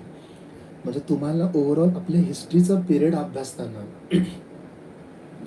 जेव्हा काँग्रेस फॉर्मेशन झालं, त्या काँग्रेस फॉर्मेशनच्या अराउंडच्या गोष्टी, त्यानंतर मुस्लिम लीग फॉर्मेशन, त्याच्या अराउंडच्या काही गोष्टी घडलेल्या, त्याच्यानंतर मग आपली रिव्होल्युशनरी मुवमेंट चालू झालेली, रिव्होल्युशनरी मुवमेंट नंतर गांधीज इरा चालू झालेला. ह्या प्रत्येकामध्ये एक तुम्हाला एक फ्लो दिसतो, एक एक एक प्रकारची चेन दिसते. हे बारकाईचे निरीक्षण असणं महत्त्वाचं आहे. ठीक आहे, म्हणजे हिस्ट्रीमध्ये तुम्हाला हे बुक्समध्ये डायरेक्ट मिळणार नाही आहे. ठीक आहे, हे तुम्हाला सेल्फ अनालिसिस करणं गरजेचं आहे की अशाच गोष्टी का ऑगस्ट ऑफरमध्येच ह्या गोष्टी का होत्या, क्रिप्स मिशनमध्येच का होत्या. त्याच्यासाठी त्याचा कालखंड फार महत्त्वाचा आहे. 1942मध्ये क्रिप्स मिशन आलं, 1940मध्ये ऑगस्ट ऑफर आली. तर या ऑफर्समध्ये, त्यांच्या रिकमेंडेशन्समध्ये ज्या ट्रान्सफर ऑफ पॉवरचं रिकमेंडेशन त्यांनी दिलेल्या होत्या त्या आपल्या ओव्हरऑल त्यावेळी घडणाऱ्या घडामोडींवरती अवलंबून होत्या. मग त्या नॅशनल घडामोडी असतील किंवा इंटरनॅशनल असतील, दोन्ही आहेत ऑब्व्हियसली. या दोन्ही घडामोडींना अनुसरून ह्या गोष्टी घडत होत्या. मग कॅबिनेट मिशन प्लॅन आलं अराउंड म्हणजे after over of second world war. त्यानंतर त्यांचा अप्रोच बदलला transfer of power related recommendations करताना. मग हे तुम्हाला समजायला हवं की पूर्ण स्वातंत्र्य तेव्हाच का म्हणजे त्यांनी तुम्हाला नंतर दिलं, ते सुरुवातीला काही नसं का सांगितलं नाही आहे. ठीक आहे, म्हणजे अशा पद्धतीच्या ज्या गोष्टी अभ्यासायच्या आहेत ना, हिस्ट्री जो आहे ना, हिस्ट्री इज मोर अबाउट तुम्हाला त्या टाईमला धरून पुढे जायचं आहे हिस्ट्रीचा अभ्यास करत असताना. दुसरा महत्त्वाचा फॅक्टर येतो की पर्सनॅलिटी रिलेटेड क्वेश्चन्स. ठीक आहे, MPSCचा अतिशय फेवरेट टॉपिक आहे हा. त्यामुळे पर्सनॅलिटीज अभ्यासताना अतिशय व्यवस्थित पद्धतीनं त्यांनी लिहिलेले बुक्स आहेत, त्यांचं महत्त्वाचं कंट्रीब्युशन आहे, त्यांनी स्थापन केलेल्या संस्था आहेत, त्या अभ्यास करणं फार महत्त्वाचं आहे. म्हणजे मला जर इतिहासाचा अभ्यास करायचा आहे ना तर मी ह्या गोष्टींवरती फोकस करेन. ठीक आहे, मी म्हणजे बाकीचा अभ्यास जास्त हिस्ट्रीमध्ये न करत बसता काही गोष्टी मला वेळेअभावी स्किप कराव्या लागत असतील तर त्या स्किप करून मी प्रायोरिटाईज करणं हे जास्त प्रिफर करेन.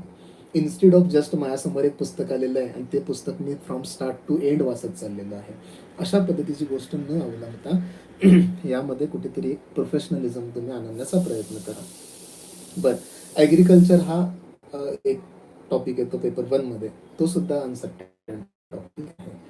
म्हणजे अजून त्याचा एक सॉलिड एक सोर्स अजून अवेलेबल मार्केटमध्ये नाही आहे. यासाठी तुम्ही काय करू शकता की ॲग्रिकल्चरसाठी 3-4 पुस्तकं न वाचता तुम्ही तो टाईम चांगल्या टॉपिक्समध्ये इन्व्हेस्ट करा. चांगले टॉपिक्स म्हणजे काय? The topic which are giving you the more output in the while giving the less input.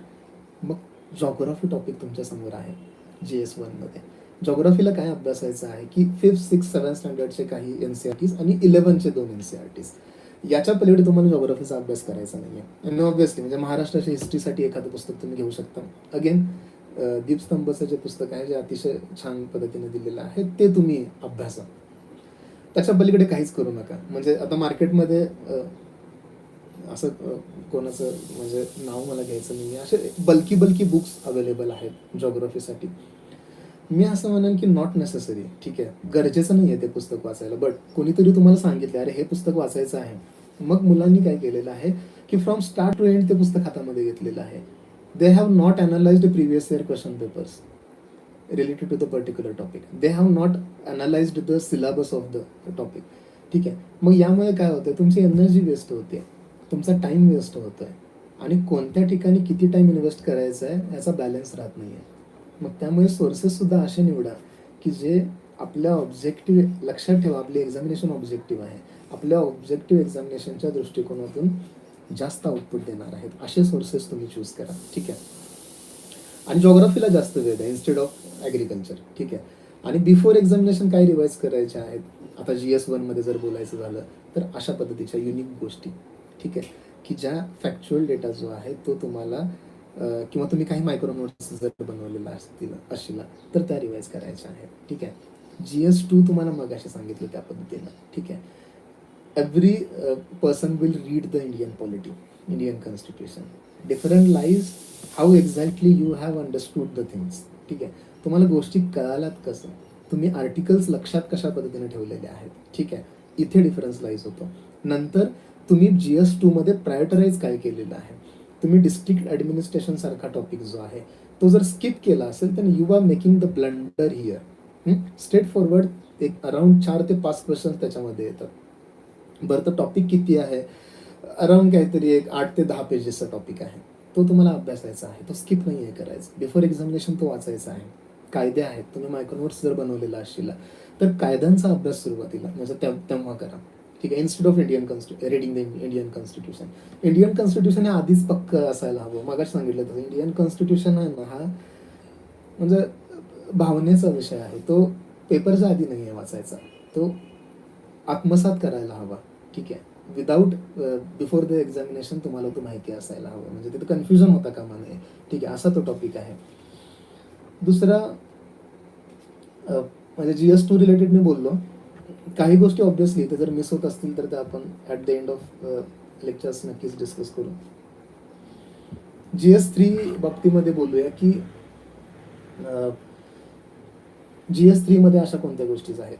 ठीक आहे, किंवा GS3मध्ये स्पेशली मुलांची कंप्लेंट अशी आहे की खूप म्हणजे वास्टनेस आहे या टॉपिकमध्ये. ठीक आहे, बुक्स आहेत अवेलेबल आणि ठराविकच बुक्स आहेत मार्केटमध्ये अवेलेबल, जास्त बुक्स तुम्हाला इथे शोधायचे नाही आहेत. मात्र ठीक आहे, काही क्वेश्चन्स सायमल्टेनियसली येत आहेत, ते थोडंसं मी ऑब्झर्व करतोय. काही क्वेश्चन्स मला वाटतं की ते त्या मोमेंटला डिस्कस करायचे आहेत तर तेव्हा मी डिस्कस करेन, आणि काही क्वेश्चन्स जे वाटत आहेत की at the end of lectures आपण डिस्कस करूया. एक फ्लो मेंटेन ठेवण्यासाठी आपण नक्कीच ते क्वेश्चन्स तेव्हा अभ्यासणार आहोत. ठीक आहे, पेपर 3मध्ये HR आणि HRD मध्ये सॉरी, तर आता फॉर एक्झाम्पल बघा, ह्युमन राईट्स चा जो टॉपिक आहे. ठीक आहे, ह्युमन राईट्स टॉपिक्समध्ये MPSCचे प्रश्न विचारण्याची काही विशिष्ट शैली आहे. ठीक आहे, तुम्हाला म्हणजे मगाशी सांगितलं तसं की if you are able to fulfil the demands of MPSC you will clear the examination, right. There will not be any obstruction. First of all, you have to try to understand the demands of MPSC. Then only you will be able to fulfill it. Okay. So, UDHR, Universal Declaration of Human Rights. ठीक आहे, 1948 I think. So, UDHR मध्ये 30 articles आहेत. ह्या 30 articles लक्षात कसे ठेवायचे आहेत. आता ते प्रत्येक आर्टिकलचा एक काही पॅरा आहे, 2-3 4-4 सेंटेन्सेसचा तो पॅरा आहे. मुलं काय करतात, हे पूर्ण पॅरा वाचतात किंवा ते 30 आर्टिकल्स जे आहेत ते फ्रिक्वेंटली रिवाईज करून रिमेंबर करण्याचा प्रयत्न करतात. तर असं न करता, आणि UDHR वरती हमका 100% प्रश्न येणार आहे. No doubt there will be definitely question on the UDHR. ठीक आहे, no one is denying the fact. मग इथे प्रश्न येतो की हे UDHR मधले जे आर्टिकल्स आहेत ते लक्षात कसे ठेवायचे आहेत एक्झॅक्टली. ठीक आहे, मी कसं केलेलं म्हणजे तुम्हाला सांगतो. आता हे जे 30 आर्टिकल्स आहेत ना, की आता फॉर एक्झाम्पल यामध्ये just to give you the example, article 3 जे आहे it's related to right to life. आता इंडियन कॉन्स्टिट्यूशनमध्ये आपण अभ्यासतो, article 21 talks about right to life. Article same आहे, इसेन्स सेमच आहे, मोर ऑर लेस फक्त वर्डिंग चेंज आहे दोन्ही आर्टिकल्समध्ये थोडंफार. आपल्याला एक्झामिनेशनला काय पाहिजे आहे, राईट टू लाईफ म्हणजे आर्टिकल 3, दॅट्स इट. मग आर्टिकल 3 म्हणजेच आपल्या इंडियन कॉन्स्टिट्यूशनमध्ये article 21. Then while reading it, while studying it, you may think that Indian कॉन्स्टिट्यूशनमधलं जे आपलं आर्टिकल 21 आहे त्याचं ओरिजिन किंवा त्याला एक पूरक असं इंटरनॅशनल सिनॅरिओमध्ये UDHRमध्ये कोणतं आर्टिकल आहे, तर ते आर्टिकल 3 आहे. मग आर्टिकल 21 2 + 1 3, दोघांची बेरीज 3 आहे. इथेच आर्टिकल 3 सांगायचा उद्देश काय, हे लक्षात ठेवण्याचे टेक्निक्स आहेत. ठीक आहे, मग तुम्हाला इथून पुढे article 3 of UDHR is related to right to life हे लक्षात ठेवायची गरज नाही आहे, ते फ्रिक्वेंटली रीड करण्याची गरज नाही आहे. म्हणजे मला आता इथे जाता जाता एक म्हणजे गोष्ट सांगायची वाटते की many people will tell you, the lot of toppers, that you should do the smart work than the hard work, but no one will tell you how exactly is the smart work. ठीक आहे, की exactly smart work म्हणजे काय आहे, काय काय difference. सगळ्यांना वाटतं मी स्मार्ट वर्कच करतोय. ठीक आहे, मी या बाबतीमध्ये फार विचार केलेला होता की एक्झॅक्टली स्मार्ट वर्क काय आहे किंवा काय वेगळं आहे त्या हार्डवर्कपेक्षा. तर तुम्ही हाऊ टू मेजर इट, तुम्ही हे मेजर कसं करू शकता.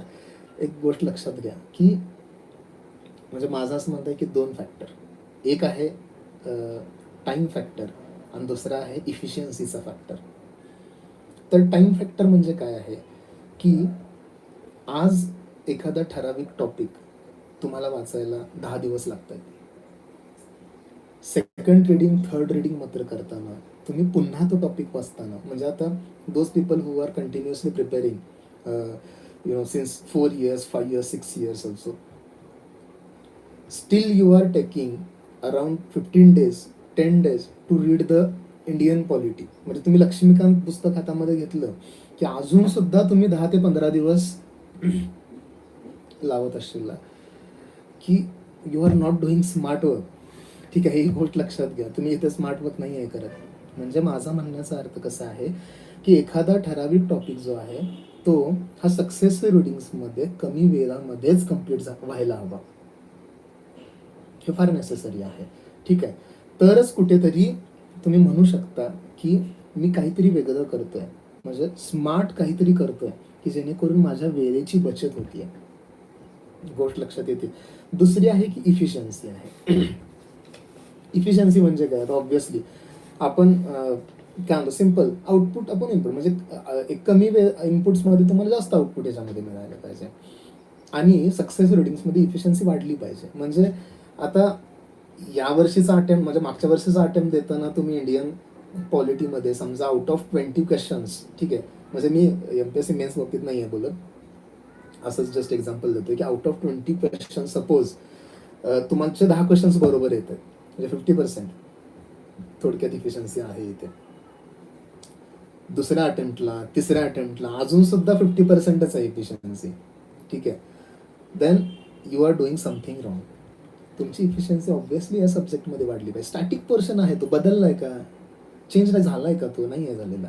मग तुमची इफिशियन्सी का रीच होत नाहीये 90%, 95%, 100%, up to 100% I am saying. का होत नाहीये, मग कुठेतरी चुकतंय. म्हणजे स्मार्ट वर्क करताना हे स्वतःला एकदा प्रश्न विचारा की माझा टाइम फॅक्टर आणि इफिशियन्सीचा फॅक्टर हा फुलफिल होतोय का. whether I am giving justice to these factors. And if yes, then only you are doing the smart work, otherwise not. हे नेहमी लक्षात ठेवा. आपण कंटिन्यू करू जिथं थांबलेलो.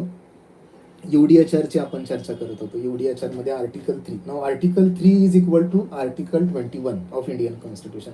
मी याच्या पुढे UDHR मध्ये आर्टिकल 3 कधीच वाचणार नाही, हे स्वतःला पक्क करून ठेवा. ठीक आहे. त्यानंतर नेक्स्ट आर्टिकल समजा आपण article 4. Article 4 is related to slavery. त्याचा पूर्ण पॅराग्राफ काय आहे, डझंट नेसेसरी. तुम्हाला वाचायचा आहे का, नाही आहे वाचायचा. आपल्यासाठी एक वर्ड महत्वाचा आहे. कोणता वर्ड आहे, slavery. Article 4 is about slavery.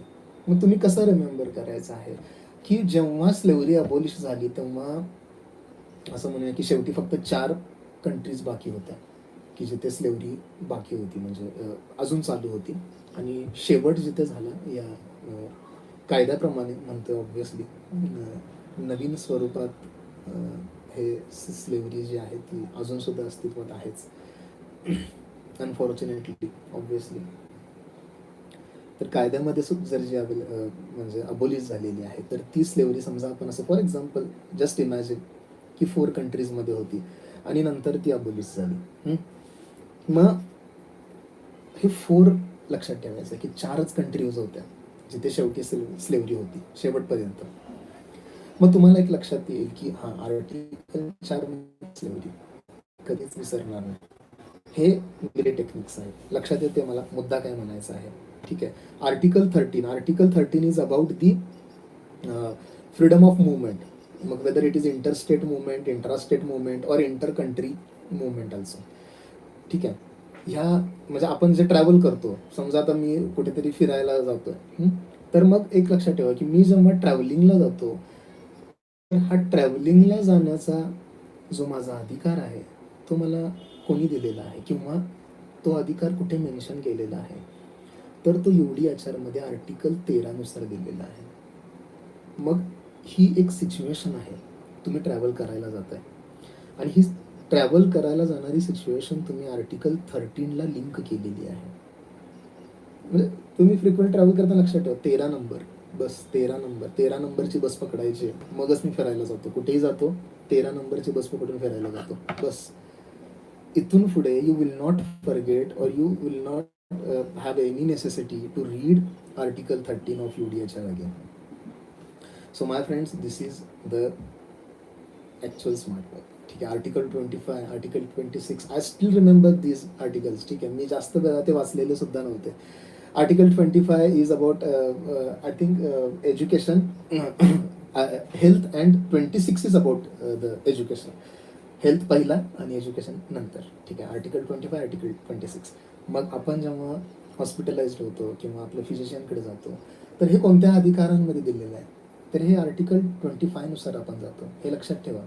म्हणजे तुमच्या ह्या गोष्टी क्लिअर असू देत स्वतःकडे. आपण जे एज्युकेशन घेतो, शिक्षण घेतो, आता सध्या जे सगळं वेबिनार चाललेलं आहे हे कोणत्यानुसार चाललेलं आहे, आर्टिकल 26. सॉरी, म्हणजे गोष्ट लक्षात येते मला काय म्हणायचं आहे की हे कमी वेळांमध्ये तुम्ही लक्षात कसं ठेवू शकता, रिमेंबर कसं करू शकता, हे टेक्निक्स आहेत. ठीक आहे. तुम्हाला बरेच काही यूट्यूब्सवरती व्हिडिओज मिळतील, ते टॉपर्स सांगतात ते काही ते निमोनिक्स तयार करायचे, ते म्हणजे त्याच पर्टिक्युलर टॉपिकचा एक कीवर्ड घ्यायचा, सुरुवातीचा इनिशियल्स घ्यायचे आणि काहीतरी एक सेंटेन्स फॉर्म करायचं. ते लबासनाला जाताना, इकडे जाताना, ते हे तुम्ही स्वतः अनालाइज करा. हे होणार आहे का इम्प्लिमेंट हे at the time of examination? समजा तुम्ही त्याच्यामध्ये एखादं स्पेलिंग मिस्टेक केला, एखादं लक्षात नाही राहिलं, ते तुमची पूर्ण ट्रिक चुकली आणि असे किती सेंटेन्स फॉर्म करणार आहात तुम्ही? ठीक आहे. There is syllabus of like the ocean. ठीक आहे. एवढे सेंटेन्स तुम्ही फॉर्म करणार आहात का? Whether is it possible? Really think about it. हे टेक्निक्स हे नाही आहेत, हे इम्प्लिमेंट होत नसतात हे टेक्निक्स. तुम्ही विचार करा. म्हणजे मी तर बिलकुल म्हणेन हे असल्या व्हिडिओज तुम्ही पाहत सुद्धा नका जाऊ. हे जे टेक्निक्सचे जे व्हिडिओज आहेत ना, काहीतरी सेंटेन्स वगैरे फॉर्म करायचं, ते लक्षात ठेवायचं. मला तुम्ही एक्झामच्या वेळी हे आठवून सांगा, मला हे लक्षात राहील का? राहणार नाही, माझी गॅरंटी आहे तुम्हाला. ठीक आहे. असलं नका टेक्निक्स लक्षात ठेव. मेमरी टेक्निक्स कोणते लक्षात ठेवायचे आहेत? तुम्ही जो अभ्यास करताय तो तुमच्या जवळच्या व्यक्ती, तुमच्या जवळच्या वस्तू तुमच्या जवळपास घडणाऱ्या घडामोडी यांच्याशी रिलेट करायच्या आहेत, त्या चांगल्या पद्धतीने लक्षात राहत असतात. कारण त्याला एक काहीतरी युनिकनेस असतो, त्याला काहीतरी एक स्वतः फील केलेल्या गोष्टीच असतात, म्हणून त्या चांगल्या पद्धतीने लक्षात राहत असतात. हे जे सेंटेन्स फॉर्मेशन काहीतरी ते इनिशियल्स द्यायचे, त्याचा काहीतरी कोड बनवायचा आणि ते वाचा म्हणायचं, हे म्हणजे चाइल्डिश वाटतं म्हणजे मला तर, की एकदमच ठीक आहे.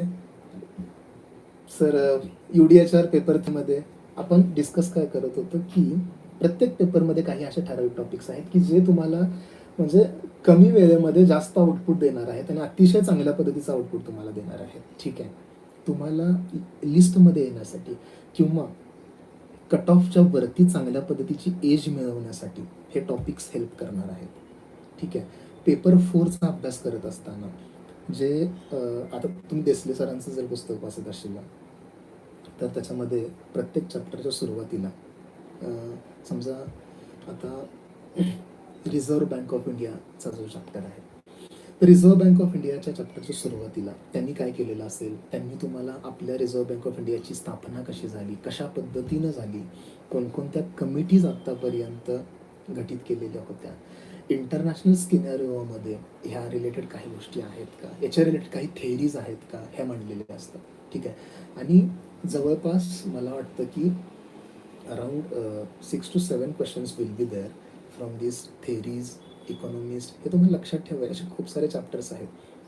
लास्ट टाइम आय थिंक म्हणजे माझ्या एक्झामच्या वेळी एक काउंटर थेअरी विचारलेली होती, म्हणजे एक रेग्युलर मुलांनी त्या थेअरीज वाचलेल्या होत्या.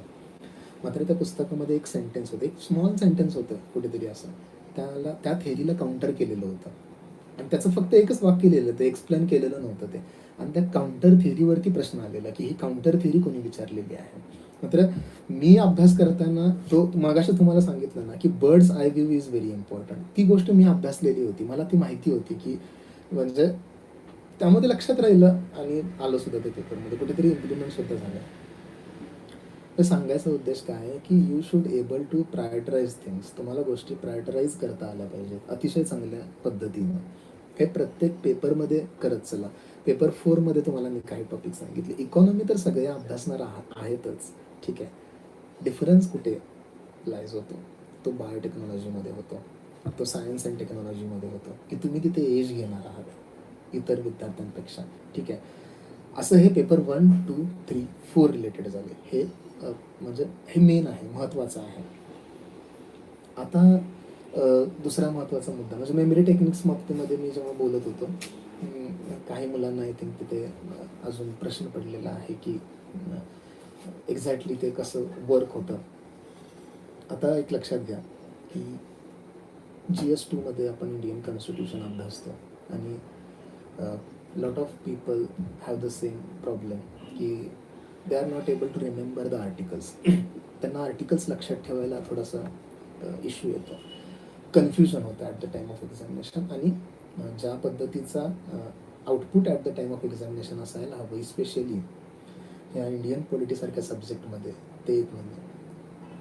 तर फॉर एक्झाम्पल मी जस्ट तुम्हाला सांगतो की कशा गोष्टी मी लक्षात ठेवायचो. समजा आर्टिकल DPSPमध्ये directive principle of state policy यामध्ये आर्टिकल 41 आहे. नाऊ त्यावेळी मला माहिती होतं की article 41 is about right to work. Now right to work related गव्हर्नमेंटची स्कीम आपल्याला आहे नरेगा.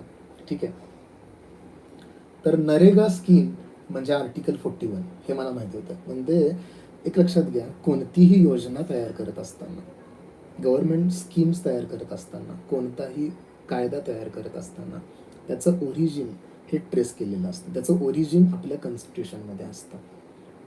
ते अभ्यासायला यायला हवं आपल्याला. मग नरेगा योजना तयार करत असताना, नरेगाच्या आधीसुद्धा खूप साऱ्या योजना होत्या, त्याचं नंतर एक मॉडिफिकेशन आणि युनिफिकेशन करून ती योजना तयार झालेली आहे.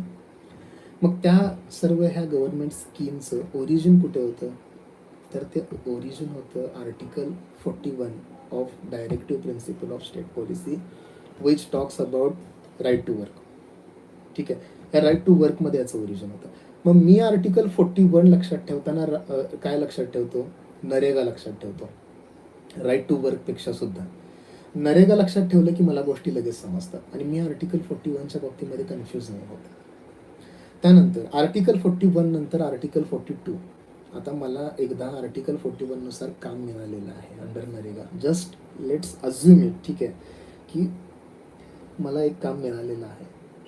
मात्र आता माझी अपेक्षा थोडी अजून वाढलेली आहे की आता काम तर दिलं, काम तर मिळालं, मात्र मला माझ्या वर्कप्लेसला जस्ट आणि ह्युमन कंडिशन्स असणं, म्हणजे ही माझी अपेक्षा आहे. जस्ट आणि ह्युमन कंडिशन्स म्हणजे काय, की माझं वर्कप्लेस जे असायला हवं ते म्हणजे माणसासाठी काम करण्याच्या लायक असायला हवं. तिथल्या सोयीसुविधा ह्या एक जस्ट बेसिक गोष्टी असायला हव्यात माझ्या सेफ्टीसाठी असू दे तर काही.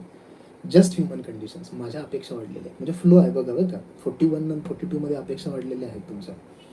नाव after 40 just and human conditions of 42 तुम्हाला आता वाटतं की आता मला लिव्हिंग वेज मिळायला पाहिजे. जस्ट ह्युमन कंडिशन्समध्ये तुम्हाला मिनिमम वेज वगैरे काही मिळालं.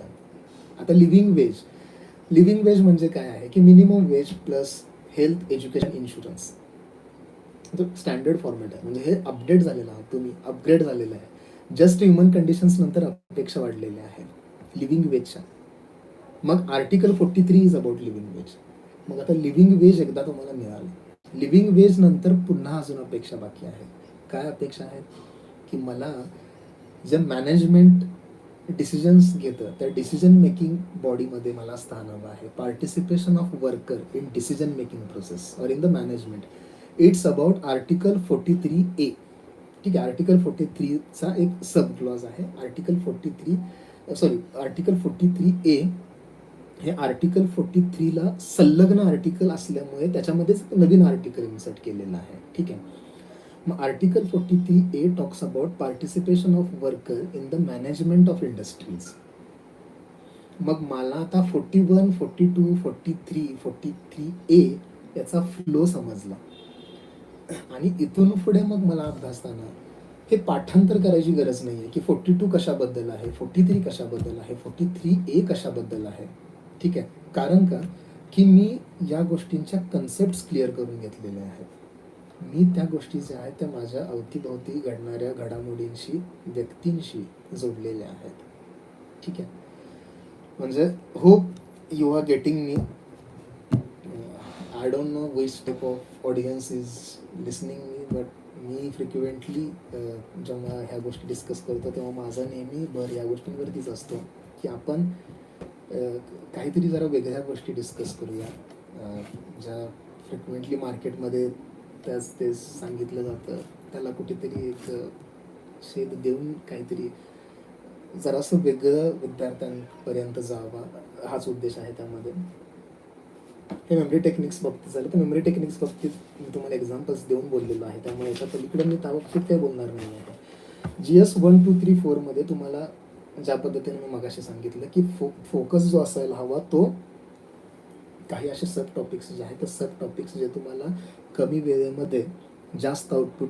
Weather am I audible, please just confirm it. Some people are saying that आवाज येत नाही आहे. I am requesting other people to just confirm it whether you are getting my voice properly.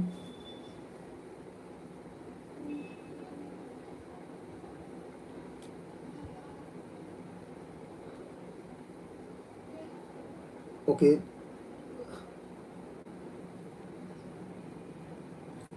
other people are saying audible, so I think there must be issue from your side, those people who are not getting my voice properly. Let's check your network or the increase the volume of your device.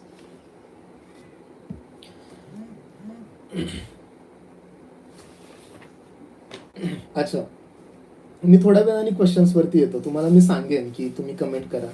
आता मला एक सलग काही questions येत आहेत. जर तो answer करण्याचं कुठे मिस झालं तर तो तुम्ही नंतर विचारू शकता पुन्हा, काय प्रॉब्लेम नाही आहे.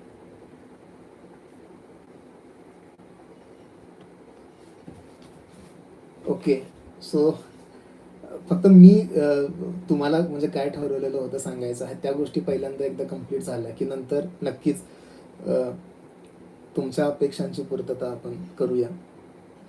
तोपर्यंत मी ठरवलेल्या गोष्टी जराशा बोलू. एक लक्षात घ्या, तुम्हाला मगाशी सांगितल्याप्रमाणे की प्लॅनिंग, एक्झिक्युशन, फीडबॅक ह्या 3 गोष्टी झाल्या. त्यानंतर प्रत्येक GS पेपरमध्ये कोणत्या पद्धतीनं प्रायोरिटाईज गोष्टी करायच्या आहेत, कोणत्या टॉपिक्सला जास्त इम्पॉर्टन्स तुम्हाला द्यायचं आहे, ते ॲनालाइज करणं फार महत्त्वाचं आहे. स्मार्ट वर्क म्हणजे काय, एक्झॅक्टली ते स्मार्ट वर्क कसं करायचं आहे. जस्ट ट्रॅडिशनल पॅटर्ननं जाऊ नका आणि according to your strength and weaknesses याच्यामध्ये तुम्ही चेंजेस करा. म्हणजे माझं असं सिम्पल म्हणणं आहे की बाकीचे काय सांगतात, इन्क्लुडिंग म्हणजे मी सुद्धा काय सांगतो, हे जसंच्या तसं तुमच्या बाबतीमध्ये वर्क होणार आहे का, नॉट नेसेसरी, आणि होणार पण नाही आहे. ठीक आहे, तुम्हाला तुमच्या स्ट्रेंथ आणि विकनेसेसनुसार याच्यामध्ये मॉडिफिकेशन्स या कराव्या लागणार आहेत. प्रिझर्व युअर ओरिजिनॅलिटी, तुमची स्वतःची ओरिजिनॅलिटी प्रिझर्व करा, हे तुम्हाला मी म्हणजे आवर्जून सांगेन. ठीक आहे, तुमच्या ओव्हरऑल अभ्यासाच्या प्रिपरेशनमध्ये बिलीव्ह इन युअर सेल्फ, स्वतःमध्ये कॉन्फिडन्स असू द्या की मी एक्झाम क्लिअर करणार आहे. There is no doubt about it. काय एक्झाम काय आहे, अभ्यास आहे वास्ट, ठीक आहे, मात्र मगाशी सांगितलं हे नेहमी लक्षात ठेवायचं. ठीक आहे, when I am going to clear the examination, only then when I am able to fulfill the demands or expectations of the commission. And when you are able to fulfill them, you will clear the exam, no doubt. ठीक आहे, GS 1, 2, 3, 4 ह्याचे याचे जे महत्त्वाचे topics आता आपण म्हणजे बघितलो की कोणत्या गोष्टी स्किप, कोणत्या नाही. आता ह्यामध्ये येतो की हे जे महत्त्वाचे बल्की किंवा मेन सब्जेक्ट जे आहेत, जसा की पेपर 1 मध्ये हिस्ट्री, ओव्हरऑल हिस्ट्री पूर्ण, त्याच्यामध्ये मग सब टॉपिक्स आहेत की modern social reforms, economy, nationalism, movements, मग ते मुवमेंट्स अगेन्स्ट ब्रिटिशर्स, मग ते फॉर एक्झाम्पल काही रिबेलियन्स झालेले आहेत, मग ते रिबेलियन्स, ट्रायबल्स रिबेलियन्स असू देत, फार्मर्स रिवोल्ट्स असू देत, वेगवेगळ्या पद्धतीचे रिलिजियस रिवोल्ट्स काही झालेले आहेत त्या पद्धतीचे. Overall history. पेपर 2 मध्ये महत्त्वाचा सब्जेक्ट म्हणजे याच्या आधी आपण काय पाहिलं की काही युनिक गोष्टी ज्या तुम्हाला इतरांपेक्षा एज द्यायला मदत करतात. आता आपण पाहणार आहोत की सामान्य गोष्टी म्हणजे जे सगळे प्रकर्षाने अभ्यासतात, मेन टॉपिक्स, ठीक आहे, त्याच्यावरती जास्त क्वेश्चन विचारले जातात. पेपर 1 मध्ये हिस्ट्री आहे, पेपर 2 मध्ये ऑब्व्हियसली इंडियन पॉलिटी आहे, पेपर 3 मध्ये HRD दोन्ही इक्वल आहे, विचारले जातात, आणि पेपर 4 मध्ये इंडियन इकॉनॉमी आहे. ठीक आहे, ह्या हे जे सब्जेक्ट्स आहेत, हे जे बल्की टॉपिक्स आहेत, या रिलेटेड कसं नियोजन तुमचं असायला हवं आतापर्यंतचं. ठीक आहे, किंवा इथून पुढे कशा पद्धतीनं तुम्ही या गोष्टींचं प्लॅनिंग करायला हवी स्पेशली. तर सुरुवातीला मी तुम्हाला असं सांगेन की समजा तुमची स्ट्रेंथ आहे इंडियन पॉलिटीमध्ये, ठीक आहे, मात्र तुमचा पेपर 4 हा वीक आहे, इकॉनॉमी, इंडियन इकॉनॉमी तुमची वीक आहे. मी तुम्हाला काय सांगेन की इंडियन इकॉनॉमीमध्ये फॅक्च्युअल डेटा कव्हर करताना कन्सेप्च्युअल क्लॅरिटी असणं फार महत्त्वाचं आहे. मग जर कन्सेप्च्युअल क्लॅरिटी जर तुमच्याकडे नसेल तर तुम्ही मग ते गायडन्स कुठून घेऊ शकता, कोचिंग क्लासेस असतील, यूट्यूबवरती काही व्हिडिओज असतील, इथून त्या कन्सेप्ट्स क्लिअर करा. तुम्ही गुगलचा यूज करा, विकिपीडियाचा यूज करा, गोष्टी व्यवस्थित पद्धतीनं समजून घ्या.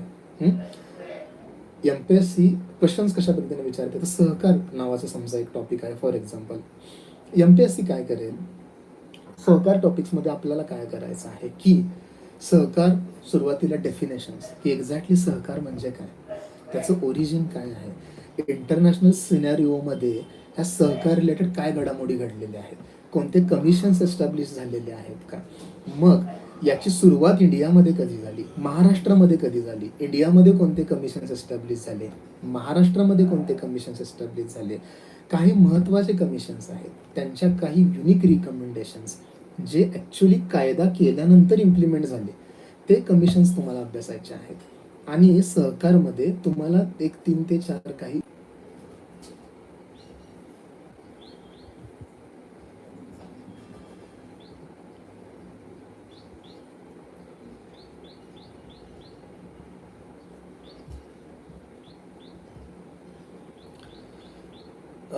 whether you are getting me, please, it was disconnected, just confirm it.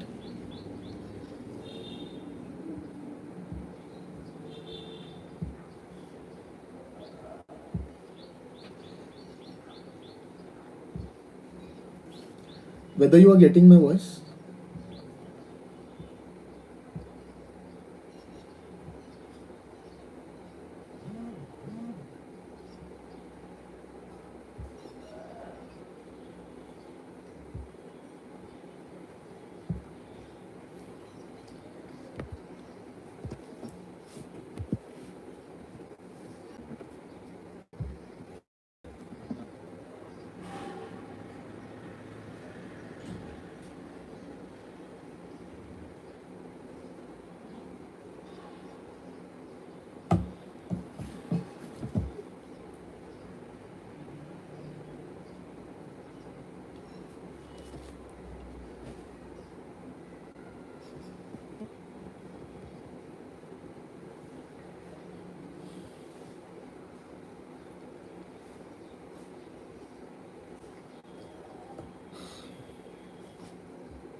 Okay.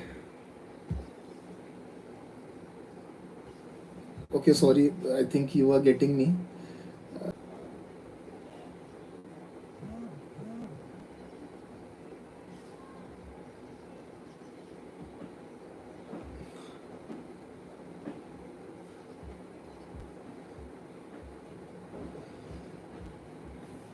Okay, so I'll move ahead with it. Okay, so हे जे मेन टॉपिक्स आहेत, मी थोडा म्हणजे मोठ्याने बोलण्याचा प्रयत्न करतो. स्टील तुम्हाला जर आवाज माझा पोचला नाही तर मला म्हणजे सांगा. GS2. Okay okay, so GS2 हा मेन सब्जेक्ट आहे. GS2 मध्ये इंडियन पॉलिटी हा मेन सब्जेक्ट आहे. GS3 मध्ये HR HRD हे इक्वल आहे, 50-50% दोघांना वेटेज आहे. पेपर 4 मध्ये इंडियन इकॉनॉमी. ह्या मेन टॉपिक्स एक वेगळ्या पद्धतीनं प्लॅनिंग करा की मला एक 6 दिवसांमध्ये इंडियन इकॉनॉमी हा संपवायचा किंवा इकॉनॉमी, मग ते महाराष्ट्रामधला सुद्धा काही कंटेंट त्याच्यामध्ये ऑब्व्हियसली आहे.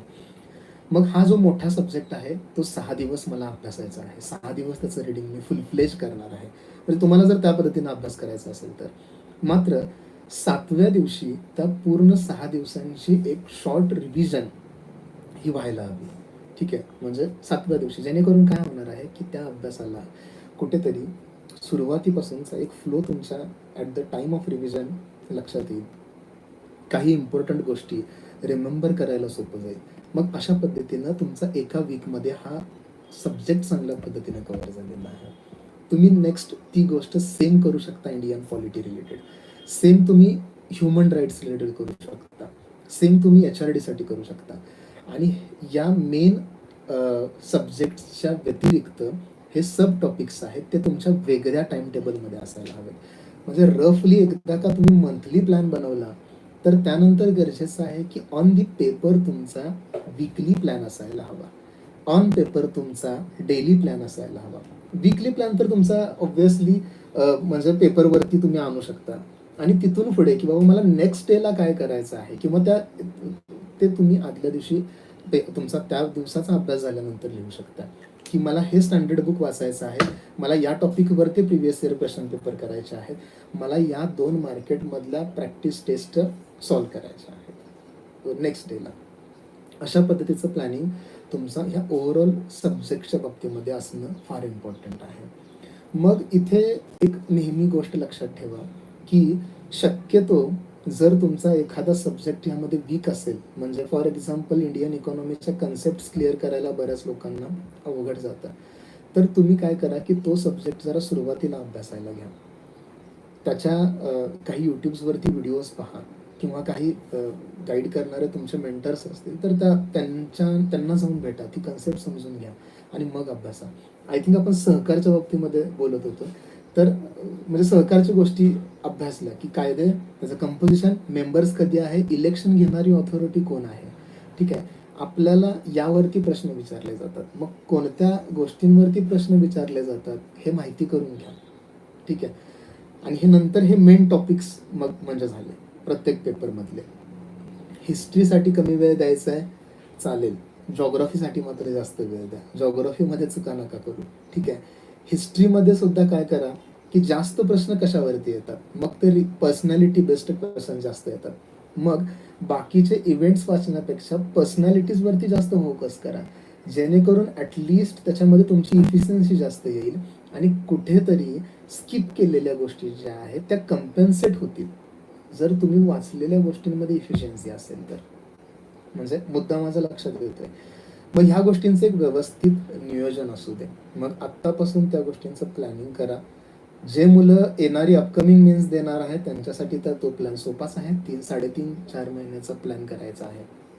मात्र जे मुलं अपकमिंग मेन्स देणार आहेत त्यांच्यासाठी सुद्धा तो सेमच प्लॅन जर एक्झिक्यूट केला तर आय डोंट थिंक की there will be any problem in that. ठीक आहे, तुमचा अभ्यासच चांगल्या पद्धतीने उलट होत राहणार आहे. नेक्स्ट अटेम्प्टवरती जर फोकस असेल आणि आत्तापासून एक लिथार्जी असेल प्लॅनिंगमध्ये किंवा चाललंय तसं चालू दे, हा महिना मी अख्खा, म्हणजे काय काय मुलं अख्खा महिना इंडियन पॉलिटिक्स करतात ज्यांची एक्झाम नेक्स्ट इयर वरती फोकस असेल. इथे थोडक्यात काय करताय तुम्ही, स्वतःलाच स्वतःहून फसवताय. ठीक आहे, तुम्ही प्लॅनिंगच तुमच्या अभ्यासाचं असं करा की तुमची एक्झाम येणाऱ्या 3-4 महिन्यावरती आहे आणि मग तुम्ही अभ्यास करताय.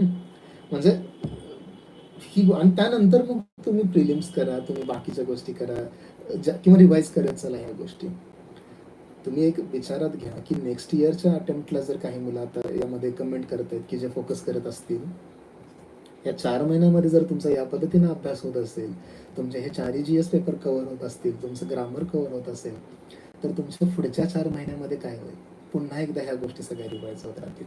ठीक आहे, पुढच्या अटेम्प्टमध्ये ते तुम्हालाच फायदेशीर गोष्टी ठरत राहणार आहेत. ठीक आहे, म्हणजे मला ज्या गोष्टी सांगायच्या होत्या की थोडक्यात हे क्रिटिकल अनालिसिस असणं फार महत्त्वाचं आहे आणि एकदा बसून हे क्रिटिकल अनालिसिस करा. टेक्नॉलॉजीचा वापर करण्याची एक महत्त्वाची गोष्ट होती जी तुम्हाला मला सांगायची आहे की मी काय केलेल्या होत्या गोष्टी की एव्हर नोट्स सारखं जे ॲप आहे, एव्हर नोट्सवरती काही नोट्स मी बनवलेल्या होत्या. ठीक आहे, त्यानंतर कॅमस्कॅन सारखं जे ॲप आहे, नोट मेकिंगला काही कमी वेळ माझ्याकडे अवेलेबल होता. म्हणजे माझं असं झालेलं होतं की माझं UPSC मधून आधी सिलेक्शन झालेलं होतं CAPFला असिस्टंट कमांडंट, आणि माझं जॉईनिंग म्हणजे येणं बाकी होतं आणि त्यामुळे माझं फार एक तर इकडे करायचं का नाही हाच मुळात प्रश्न होता. तो फार कमी कालावधी होता. नोट्स वगैरे काय म्हणजे तर बनवणं लांबचीच गोष्ट होती. मी काय करायचो की झटपट, मला महत्त्वाचं इकॉनॉमीच्या बुकमध्ये खूप सारे चार्ट्स दिलेले आहेत अतिशय चांगल्या पद्धतीने, आणि क्वेश्चन्स म्हणजे तुम्ही ओव्हरऑल तो चॅप्टर वाचला 50 पानांचा, 60 पानांचा, 70 पानांचा, की तुम्हाला शेवटी त्यांनी समरी टाईप किंवा त्या प्रत्येक टॉपिकच्या साईडला त्यांनी चार्ट्स दिलेले आहेत. ते चार्ट्स अतिशय महत्त्वाचे आहेत. ते टेबल्स अतिशय महत्त्वाचे आहेत. मी काय करायचो की आता कॅमस्कॅनमध्ये त्याचे फोल्डर्स बनवलेले होते. म्हणजे मगाशी आपण सांगितलं सहकारचा फोल्डर आहे. सहकारच्या फोल्डरमध्ये मला महत्त्वाच्या वाटणाऱ्या 2-3 ज्या टेबल्स आहेत ते टेबल्स मी तिथे पुट केलेले आहे. मग मला जेव्हा लेजर टाईम मिळतो त्या लेजर टाईममध्ये मी काय करणार आहे तर ते टेबल्स जस्ट ऑब्झर्व करणार आहे. बस, माझ्या नोट्स हे माझ्याकडे नेहमी हँडी असायला हव्यात, हे सुद्धा तितकंच महत्त्वाचं आहे. ठीक आहे, मग ह्या टेक्नॉलॉजीचा वापर सुद्धा तुम्ही अतिशय चांगल्या पद्धतीने, आता आय थिंक ते कॅमस्कॅन ॲप बंद आहे झालेलं आहे बहुतेक ते, पण नक्की दुसरा असेलच कोणतं तरी. ठीक आहे, तर तुम्ही शोधा आणि अशा पद्धतीचा अभ्यास म्हणजे नोट्स, एव्हर नोट्समध्ये नोट्स बनवणे, कॅमस्कॅनमध्ये स्कॅन करून घेणे, आणि जिथे तुम्हाला ऑन पेपर नोट्स बनवायच्या आहेत, फॉर एक्झाम्पल कायदे, तर तिथे तुम्ही त्या ऑन पेपर नोट्स बनवा. तुमच्या स्वतःच्या नोट्स ह्या मायक्रो नोट्स असायला हव्यात. ठीक आहे, म्हणजे कमी वेळामध्ये तुम्हाला त्या गोष्टी वाचून व्हायला हव्यात. ठीक आहे, अशा पद्धतीच्या नोट्स मेकिंगमध्ये जास्त वेळ जाता कामा नये. जे विद्यार्थी नेक्स्ट अटेम्प्टला फोकस करणार आहे त्यांच्याकडे आता टाइम अवेलेबल आहे, त्यामुळे ते आत्तापासून नोट्स बनवू शकतात. ठीक आहे, मात्र येणाऱ्या अपकमिंग मिसला जे बसणारे कॅन्डिडेट्स आहेत त्यांनी नोट्स मेकिंगवरती जास्त वेळ आत्ता देणं हे माझ्या मते म्हणजे जरा थोडंफार चुकीचं ठरू शकतं. तर हा म्हणजे नोट मेकिंगचा एक मुद्दा खूप लोकांना प्रश्न पडतो, त्यासाठी म्हणजे मला ते गोष्ट सांगायची होती. तर हे झालं 4 GSच्या बाबतीमध्ये 2 ग्रामर डिस्क्रिप्टिव्ह पेपर. आता इन डिटेल तुम्हाला ज्या अपकमिंग वेबिनार्समध्ये ज्या फॅकल्टीज आहेत ते ह्या बाबतीमध्ये मार्गदर्शन करणार आहेत. इन डिटेल त्या तुम्हाला सांगतील ते टॉपिक वाईज बुक्स कोणते वाचायचे किंवा काय करायचं, कोणत्या गोष्टी हायलाईट केल्या पाहिजे.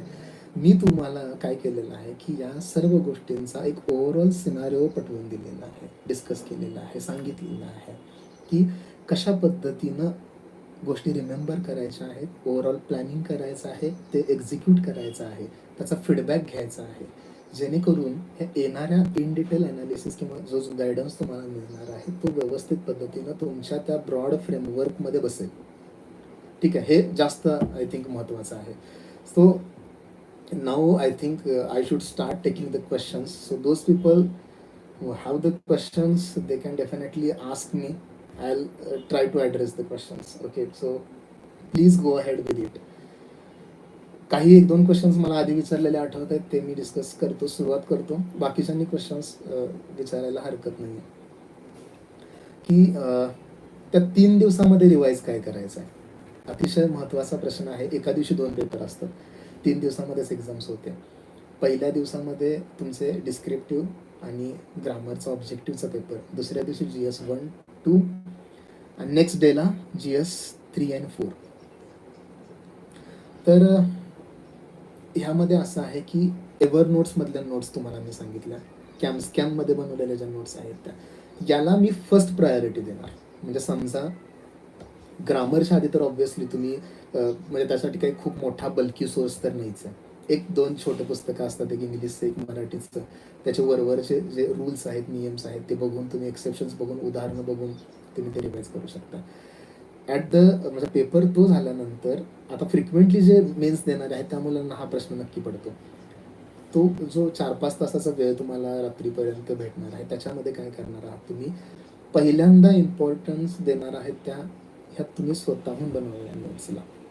मग त्या स्कॅन केलेल्या काही नोट्स असतील, काही चार्ट्स असतील, ग्राफ्स असतील, आणि त्या वाचून झाल्यानंतर बल्की बुक्सना हात घालायचा आहे. त्यामध्ये मग सब टॉपिक जे सांगितलेले आठवत असेल तर, की पेपर 4मध्ये मी रिवाईज करताना पहिल्यांदा बायोटेक्नॉलॉजी बघणार. म्हणजे माझ्या नोट्स बघितल्यानंतर, मी ते महत्त्वाचे इकॉनॉमीचे चार्ट्स बघितल्यानंतर मी बायोटेक्नॉलॉजी अभ्यासणार. पेपर 3मध्ये मी HRD मध्ये काय करणार, हे UDHR वगैरे सारख्या महत्त्वाच्या गोष्टी. मग विमेन आहे, यूथ आहे, ओल्ड एज पीपल आहे, या प्रत्येकाचं इंटरनॅशनल कमिशन्स, नॅशनल कमिशन्स, याच्या काही तुम्ही नोट्स बनवलेल्या असतील, मायक्रो नोट्स, तर त्या मी अभ्यासणार आहे. जस्ट एक ओव्हरलुक त्या गोष्टींना मी देणार आहे. तसंच पेपर 2साठी मी सगळ्यात पहिल्यांदा कायदे अभ्यासणार आणि मग इंडियन कॉन्स्टिट्यूशनवरती जाणार. मी पहिल्यांदा इंडियन कॉन्स्टिट्यूशनचं पुस्तक हातामध्ये घेऊन नाही बसणार आहे. ठीक आहे, सुरुवातीला पेपरवरून आल्यानंतर मी कायदे हातामध्ये घेणार, जेणेकरून ते पहिल्यांदा प्रायोरिटाईज करणं महत्त्वाचं आहे. पेपर 1मध्ये काय प्रायोरिटाईज करणार आहे, पेपर 1मध्ये पर्सनॅलिटी बेस्ड ज्या क्वेश्चन्स रिलेटेड काही जर तुम्ही नोट्स बनवलेले असतील तर त्या नोट्स मी प्रायोरिटाईज करणार आहे.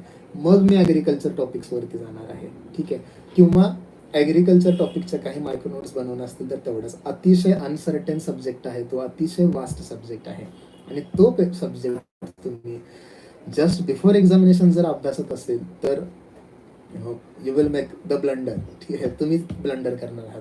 हिस्ट्री सारखा वास्ट सब्जेक्ट, म्हणजे तुम्ही पेपरवरून आलाय मराठी इंग्लिशच्या आणि हिस्ट्री सब्जेक्ट उघडून बसलाय, कितपत योग्य आहे, म्हणजे तुम्हीच ठरवा. कुठेतरी चुकतंय, स्ट्रॅटेजी चुकते. म्हणजे हे तितकंच महत्त्वाचं आहे. हे झालं की त्या 3 दिवसामध्ये काय करायचं आहे. फॅकल्टीज ज्या आहेत त्या अपकमिंग मला बुक लिस्टच्या बाबतीमध्ये सांगतील. तुम्ही सुद्धा मागच्या वर्षीचे जे टॉपर्स आहेत त्यांच्या सोशल मीडिया अकाउंट्सवरून ती बुक लिस्ट घेऊ शकता. सेमच असते बुक लिस्ट, मोर ऑर लेस, काय फरक नसतो. तुमच्या अकॉर्डिंग तुम्ही थोडेफार त्याच्यामध्ये चेंजेस हे नक्कीच करू शकता, नो डाऊट अबाउट इट. ठीक आहे, so any other questions?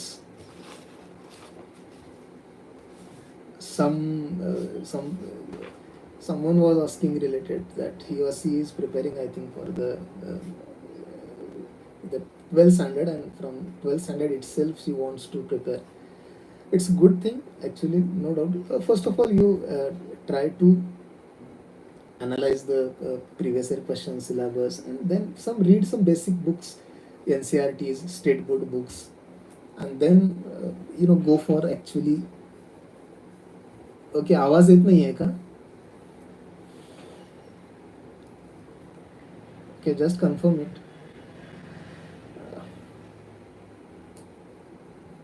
Okay, some other questions we will take quickly. Okay, the person who is saying that not audible, I think it's your problem because other people are getting my voice properly. Please check your device. Okay. Daily रुटीनचा जो एक issue होता ना, तो म्हणजे आता काही frequently विचारत आहेत किंवा त्यांना मी पुन्हा एकदा सांगतो, हे डेली रुटीन आहे ना, हे व्यवस्थित प्लॅन होणं अतिशय महत्त्वाचं असतं. आणि या डेली रुटीनला आहे ना, कुठे टाईम वेस्टेज व्हायला म्हणजे जायला नको. म्हणून तुम्ही काय करायचं आहे की 2-3 तासाचे स्लॉट्स करायचे आहेत. ते जास्त सोयीस्कर जातं, जास्त सोपं जातं. ठीक आहे. If you plan for example suppose 3 years 2 years 2 years 3 years and after that flexible 1 तास 1.5 तास बस. यामध्ये सब्जेक्ट्स घ्यायचे आहेत आणि प्रिव्हियस इयर क्वेश्चन पेपर्स घ्यायचे आहेत. मग काही रुटीनमध्ये काही वीक्समध्ये तुम्ही मेन सब्जेक्ट्स घेऊ शकता आणि काही वीक्समध्ये तुम्ही सब टॉपिक्स घेऊ शकता. सायमल्टेनियसली पर डे तुम्ही काय करू शकता, ग्रामरला 1 तास 1.5 तास अशा पद्धतीचा वेळ अलोकेट करू शकता. ठीक आहे. म्हणजे हे एक पद्धतीचं आपण म्हणूया की ऑब्व्हियसली म्हणजे हे वॉटर टाईट नाही आहे, तुम्ही तुमच्या अकॉर्डिंग याच्यामध्ये चेंजेस करू शकता. बट मी असं म्हणेन की एक स्टँडर्ड प्लॅनिंग हे अशा पद्धतीनं होऊ शकतं की ते असं म्हणजे तुम्ही स्वतःहून सुद्धा बोर नाही होणार आहे ह्या अशा पद्धतीच्या प्लॅनिंगला आणि व्यवस्थित पद्धतीने एक्झिक्यूट व्हायला मदत होईल नक्कीच.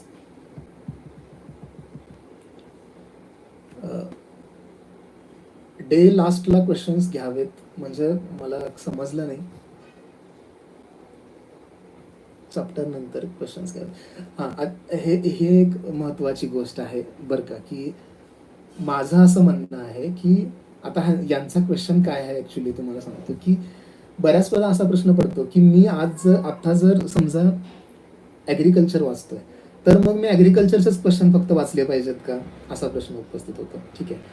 तर ज्या मुलांनी फ्रिक्वेंटली एक्झाम्स दिलेली आहे, ज्यांनी सगळे टॉपिक सगळे सब्जेक्ट ह्याच्या आधी सुद्धा वाचलेले आहेत, त्यांच्यासाठी मी म्हणेन की हा रूल नाही अप्लाय केला तरी सुद्धा चालेल कारण ते टाइम टेबलमध्ये बसवणं फार अवघड ठरतं आणि त्यामुळे काय होतं, तुमचा जास्तीचा वेळ किंवा एनर्जी जी असते ना, ते हे प्लॅनिंग करण्यामध्येच जाते. म्हणजे मी आज इंडियन कॉन्स्टिट्यूशनचे हे 4 चॅप्टर वाचले, मात्र माझे क्वेश्चन अनालिसिस करून झालेत एकच तासामध्ये. मग राहिलेल्या वेळामध्ये मी काय करणार आहे? मग तुम्ही काय करता की ते क्वेश्चन पेपर अनालाइज न करता काहीतरी वेगळंच घेता.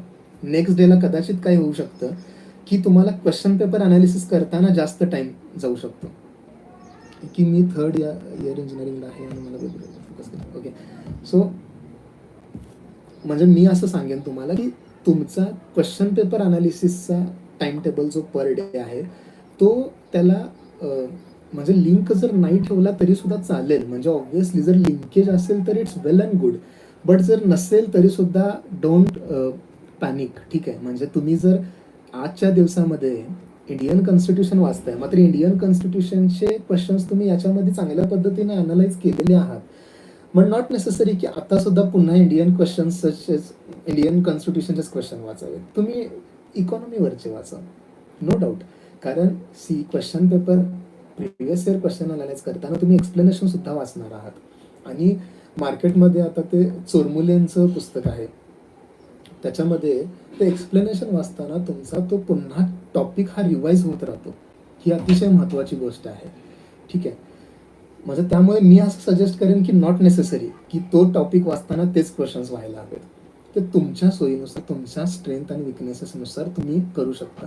ठीक आहे. Related to probable date of mains examination, C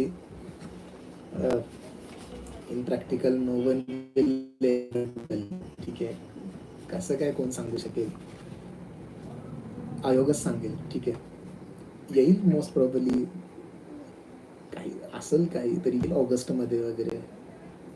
just imagine आपल्याकडे 3, 3.5, 4 महिने आहेत. एवढे तर असेल, एवढा तर ब्रेक तुम्हाला मिळेल, एवढा वेळ तुम्हाला नक्कीच मिळू शकेल. त्या पद्धतीने अकॉर्डिंगली प्लॅन करा. इकॉनॉमिक्सचे शॉर्ट नोट्स कोणत्या बुकमधून काढावे?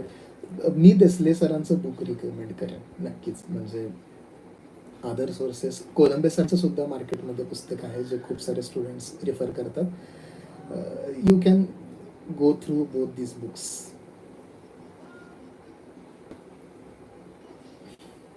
अच्छा, CAPF आणि MPSC, ठीक आहे. CAPF जरा वेगळं आहे. CAPFला तुम्हाला UPSC सिव्हिल सर्व्हिसेस आणि CAPF एकत्र होऊ शकतं, कारण तो बऱ्यापैकी सिलेबस सेम आहे. आणि MPSCच्या गोष्टी थोड्या वेगळ्या आहेत. त्यामुळे म्हणजे मला नाही वाटत आहे की एक्सक्लुझिव्ह फोकस राज्यसेवेच्या मेन्ससाठीचा तुम्हाला वेगळा करावा लागेल. मगाशी सांगितल्या पद्धतीनं की डिमांड्स वेगळ्या आहेत, कमिशनच्या डिमांड्स वेगळ्या आहेत आणि एक्झामच्या डिमांड वेगळ्या आहेत दोन्हींच्या. ठीक आहे. Some other questions?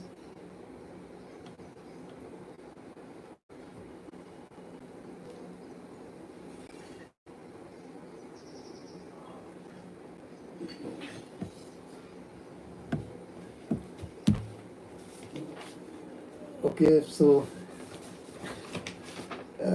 I'm getting some repeating questions. MPSC, don't repeat the questions, okay? Sir MPSC कोणती language Marathi?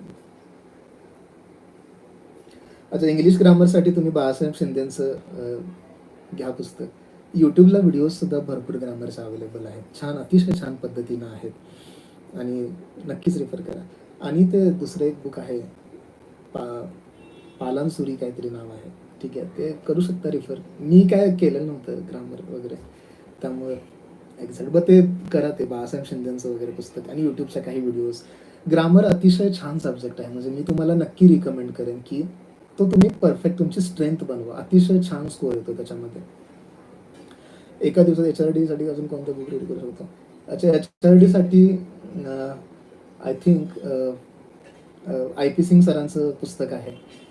IP Singh sir आहेत. त्यानंतर नवीन लेटेस्ट बाजारामध्ये आय थिंक अध्ययन अकॅडमीचं एक आलेलं आहे आणि भूषण अहिरे सरांचं एक पुस्तक आहे आय थिंक आहे.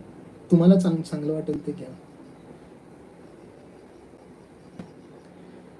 जमीन महसूल संहिता इंटरनेटवरून तुम्हाला नक्कीच मिळून जाईल, किंवा आता नवीन मार्केटमध्ये काय, म्हणजे मला ते जे ऑथर आहेत त्यांनी ते पुस्तक म्हणजे रिफर करायला दिलेलं होतं. त्यामध्ये कायदा, आय थिंक त्या पब्लिकेशनचं नाव काहीतरी ब्ल्यू पब्लिकेशन काहीतरी आहे, त्याच्यामध्ये कायद्यांचं एकदम डिटेल अनालिसिस, त्याचे प्रिव्हियस इयर क्वेश्चन्स, असं अतिशय छान पद्धतीने ते दिलेलं आहे. ते पुस्तक तुम्ही मार्केटमध्ये घेऊ शकता. अच्छा, MCQ ला दिवसातून तुम्ही, मी स्वतःहून पर्सनली रिकमेंड करेन की तुम्ही एक 3 hours अलोकेट करा, 3 तास त्यासाठी तुम्ही नक्कीच अलोकेट करा. ठीक आहे. अजून एक जस्ट क्वेश्चन्स मिस झाले, मी पाहत होतो. तुम्ही पुन्हा रेज करू शकता जर माझ्याकडून मिस झाले असतील तर. Time online classes like Unacademy and books in science technology, Unacademy वगैरे, see I have not seen, so I have not followed it. त्यामुळे तिथं त्याच्या बाबतीत कमेंट करणं थोडंसं चुकीचं राहील. बट मी असं म्हणेन की आपल्या एक्झामची एक ब्युटी आहे की आपल्या एक्झामला ना स्टॅटिक सोर्सेस जे आहेत हेच अतिशय छान, अतिशय उत्कृष्ट पद्धतीने दिलेले आहेत की तुम्हाला बाहेरचे जास्त सोर्सेस रिफर करण्याची गरज भासत नाही आहे, until and unless if you want to make some clarity about few topics. म्हणजे ही एक ब्युटी आहे. त्यामुळे इंटरनेटसाठी किती वेळ द्यायचा, किंवा हे सोशल मीडियावरचे जे असे चॅनल्स आहेत यांना किती वेळ द्यायचा, तर मला असं वाटतं की एकदम मिनिमल वेळ आहे. ह्या सगळ्या घडामोडी करून झाल्यानंतर जर काही वेळ मिळत असेल तर द्या, अदरवाईज नॉट नेसेसरी. MCQ साठी 3 तास मी सांगितलं आता जस्ट. 3 hours द्या पर डे. कारण कसं आहे, प्रिव्हियस इयर क्वेश्चन्समुळे 2 गोष्टी होतात. एक तो काय आहे, एक तो रिपीटेड क्वेश्चन्स येतात, तिथे फायदा होतो. सायन्स टेक्नॉलॉजीसाठी कोलंबे सरांचं पुरेसं आहे. नक्कीच English vocabulary previous year question पेपरचा फायदा होतोच होतो, मात्र नव्याने वोकॅबलरी सुद्धा प्रिपेअर करा चांगल्या पद्धतीनं.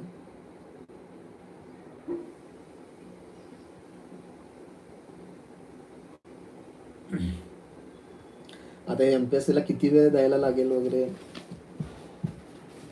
थोडासा सब्जेक्टिव्ह क्वेश्चन आहे, डिपेंड्स अपॉन द इंडिव्हिज्युअल्स. ठीक आहे, म्हणजे पर्सन टू पर्सन डिपेंड करतं तुमचा अभ्यास किती आहे, तुम्हाला गायडन्स कशा पद्धतीचा मिळालेला आहे, त्यावरती आहेत गोष्टी. असं काय वॉटर टाईट नाही आहे, तुम्ही वर्ष 2 वर्ष 3-4 वर्ष कितीही लागू शकतात. चांगल्या पद्धतीचा अभ्यास असेल तर नक्कीच लवकरात लवकर तुमचं सिलेक्शन होऊ शकतं. व्यवस्थित पद्धतीनं गायडन्स घेऊन थरोली व्यवस्थित अभ्यास करा, इफिशियन्सी ठेवा. एका दिवसात टेस्ट सिरीज कोणती, एका दिवसात आणि टेस्ट सिरीज हे 2 क्वेश्चन घेतो मी. एकाच दिवसात मी असं सांगेन, म्हणजे माझं पर्सनल असं आहे की मी 5 दिवस एक सब्जेक्ट करायचो, म्हणजे अनटिल अँड अनलेस की तो सब्जेक्ट म्हणजे माझ्या आवडीचा, म्हणजे आवडता असेल तर ठीक आहे, आवडता असेल तर मी नक्कीच तो 5-5 दिवस स्ट्रेच करू शकेन. हिस्ट्री हा माझा बिलकुल आवडीचा सब्जेक्ट नव्हता, तो मी करायचोच नाही, प्रिपेअरच लिटरली. जरी करायचं म्हटलं तर 1 तास 2 तास असा वेळ. म्हणजे हे काय केलं मी, हे माझ्यानुसार मी चेंजेस केले ह्याच्यामध्ये, प्लॅनिंगमध्ये, ओव्हरऑल स्ट्रक्चरमध्ये. मी सुद्धा तुम्हाला हेच सांगेन की हे तुमच्यावरती डिपेंड आहे की कशा पद्धतीनं गोष्टी चेंजेस करायच्या आहेत. टेस्ट सिरीजमधून आपल्याला आत्तापर्यंत जे आलेले क्वेश्चन्स आहेत, सॉरी आत्तापर्यंतचा जो आपण अभ्यास केलेला आहे तो कितपत तुम्ही एक्झिक्यूट करू शकताय, तुमची इफिशियन्सी चेक करू शकताय, हे त्यातून कळणार आहे जास्त चांगल्या पद्धतीनं. ओके, मी फुल लेंथ टेस्ट नव्हता, म्हणजे मी टेस्ट सॉल्व केलेल्या नव्हत्या. There was some different reason for that. Okay, so but I will suggest definitely you should solve. ठीक आहे, माझ्याकडे थोडा टाईम कन्स्टंट होता, म्हणजे ॲक्च्युली मी किती वेळ दिलेला हा एक्झामसाठी वगैरे ते म्हणजे सांगणं सुद्धा थोडंफार असं चुकीचं राहील, बट ते माझ्या स्ट्रेंथनुसार, माझ्या विकनेसेसनुसार मी गोष्टी तयार केलेल्या होत्या. ठीक आहे, तुम्हाला जशा सोयीस्कर वाटतात त्या पद्धतीनं तुम्ही त्याच्यामध्ये रिक्वायर्ड चेंजेस हे नक्कीच करू शकता. टेस्ट सिरीज वगैरे सॉल्व करून फायदा हा होतोच, एका वेळेपलीकडे नको. मात्र स्टँडर्ड बुक्स म्हणजे काही टॉपिक्स कव्हर करायचे राहिलेत आणि तुम्ही मात्र ऑलरेडीच ठरवले की मला एवढ्या टेस्ट सोडवायच्या, तर त्या टेस्टच्या मागे लागला आहात, तर माझं असं म्हणणं आहे की कुठेतरी म्हणजे चुकतंय. ठीक आहे, पहिल्यांदा स्टँडर्ड बुक्स बघायचे आहेत, आयोगाचे प्रिव्हियस इयर क्वेश्चन पेपर्स बघायचे आहेत, आपला सिलेबस पूर्ण कव्हर झालेला आहे का अभ्यासून हे पाहायचं आहे, आणि राहिलेल्या वेळामध्ये तुम्हाला ते मार्केटमधले अवेलेबल असलेल्या टेस्ट बघायच्या आहेत. ठीक आहे, सो कॉन्फिडन्स बाबतीमध्ये क्वेश्चन विचारत होते.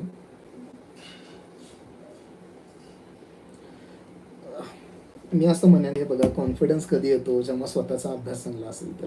ठीक आहे, त्यामुळं तो पहिल्यांदा बनवा आणि तो ऑटोमॅटिकली जनरेट होतो मग. ठीक आहे, एक लक्षात घ्या, आपला अभ्यास चांगला असेल तर कॉन्फिडन्स हा नक्कीच म्हणजे तुमचा ऑटोमॅटिकली डेव्हलप होईल या एक्झाम्समध्ये. आणि छोटे छोटे जे सक्सेसेस असतात, तुमची मेन्स क्लिअर होते, तुम्हाला इंटरव्ह्यूचा कॉल येतो, तुमचे प्रिलिम्स क्लिअर होते, अदर एक्झाम्स काही क्लिअर होतात, या गोष्टींमुळे काय होतं, तुमचा स्वतःवरती असणारा आत्मविश्वास अजून चांगल्या पद्धतीनं दृढ होतो आणि त्याचा ओव्हरऑल फायदा ह्या गोष्टींमध्ये होत राहतो. बुक्स रिलेटेड गोष्टी अपकमिंग फॅकल्टीज तुम्हाला त्यांच्या वेबिनारमध्ये नक्कीच सांगतील. ठीक आहे, त्यामुळे मी डिटेल म्हणजे बुक्स लिस्टमध्ये जास्त नाही म्हणजे पडणार. हो, मायक्रो नोट्सचा नक्कीच फायदा होतो.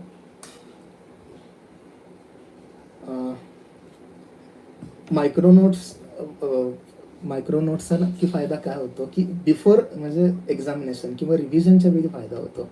तुमच्या लेजर टाईममध्ये त्या नोट्स वाचायचा काय होतं की आता इंडियन कॉन्स्टिट्यूशनसारखा इतका मोठा टॉपिक आहे, त्याच्या जर तुम्ही मायक्रो नोट्स बनवल्या तर ते इतकं मोठं बल्की बुक समोर घेऊन बसण्यापेक्षा,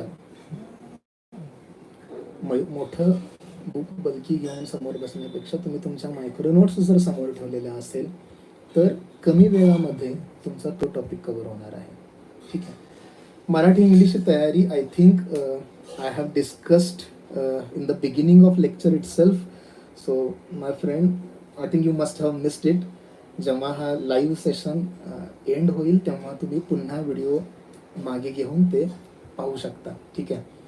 टेस्ट रिलेटेड ज्या गोष्टी आहेत ते आय थिंक मार्गीच्या टेस्ट अवेलेबल आहेत आणि तुम्हाला नंतरच्या व्हिडिओजमध्ये किंवा अपकमिंग फॅकल्टीज आहेत त्या डिटेलमध्ये त्या गोष्टी डिस्कस करतील तुमच्याशी, की टाइम टेबल काय आहे टेस्टचं किंवा किती टेस्ट आहेत काय, ह्या गोष्टी तुम्हाला नक्कीच शेअर होतील ह्या चॅनलवरती.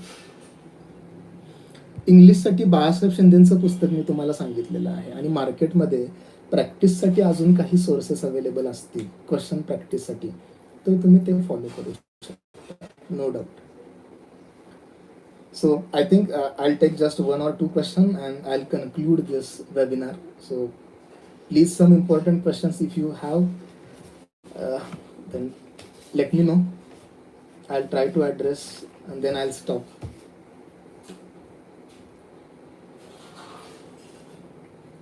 लँग्वेजचा असं आहे की ऑब्वियस मराठीला इथं रिप्लेसमेंट नाही आहे, तुम्हाला मराठीमध्ये जास्त पुस्तक करायला लागणारच आहे. के सागरचं मी तर पुस्तक पाहिलेलं नाही आहे, तुम्ही एकदा म्हणजे बघा कसं आहे आणि काही अदर जे टॉपर्स आहेत त्यांच्या बुकलिस्टमध्ये जर ते लिहिलेलं असेल तर नक्कीच अभ्यासा. अदरवाईज दुसरे आहे स्टँडर्ड सोर्सेस आहेतच ना की जे खूप सारे लोक सांगतात, ते रिफर करा. मग हिस्ट्रीसाठी मी समाधान महाजन सरांचं पुस्तक बघितलेलं, मी थोडा कमी केलेला अभ्यास, त्यामुळे मी दुसरे पुस्तक नव्हते अभ्यासलेले.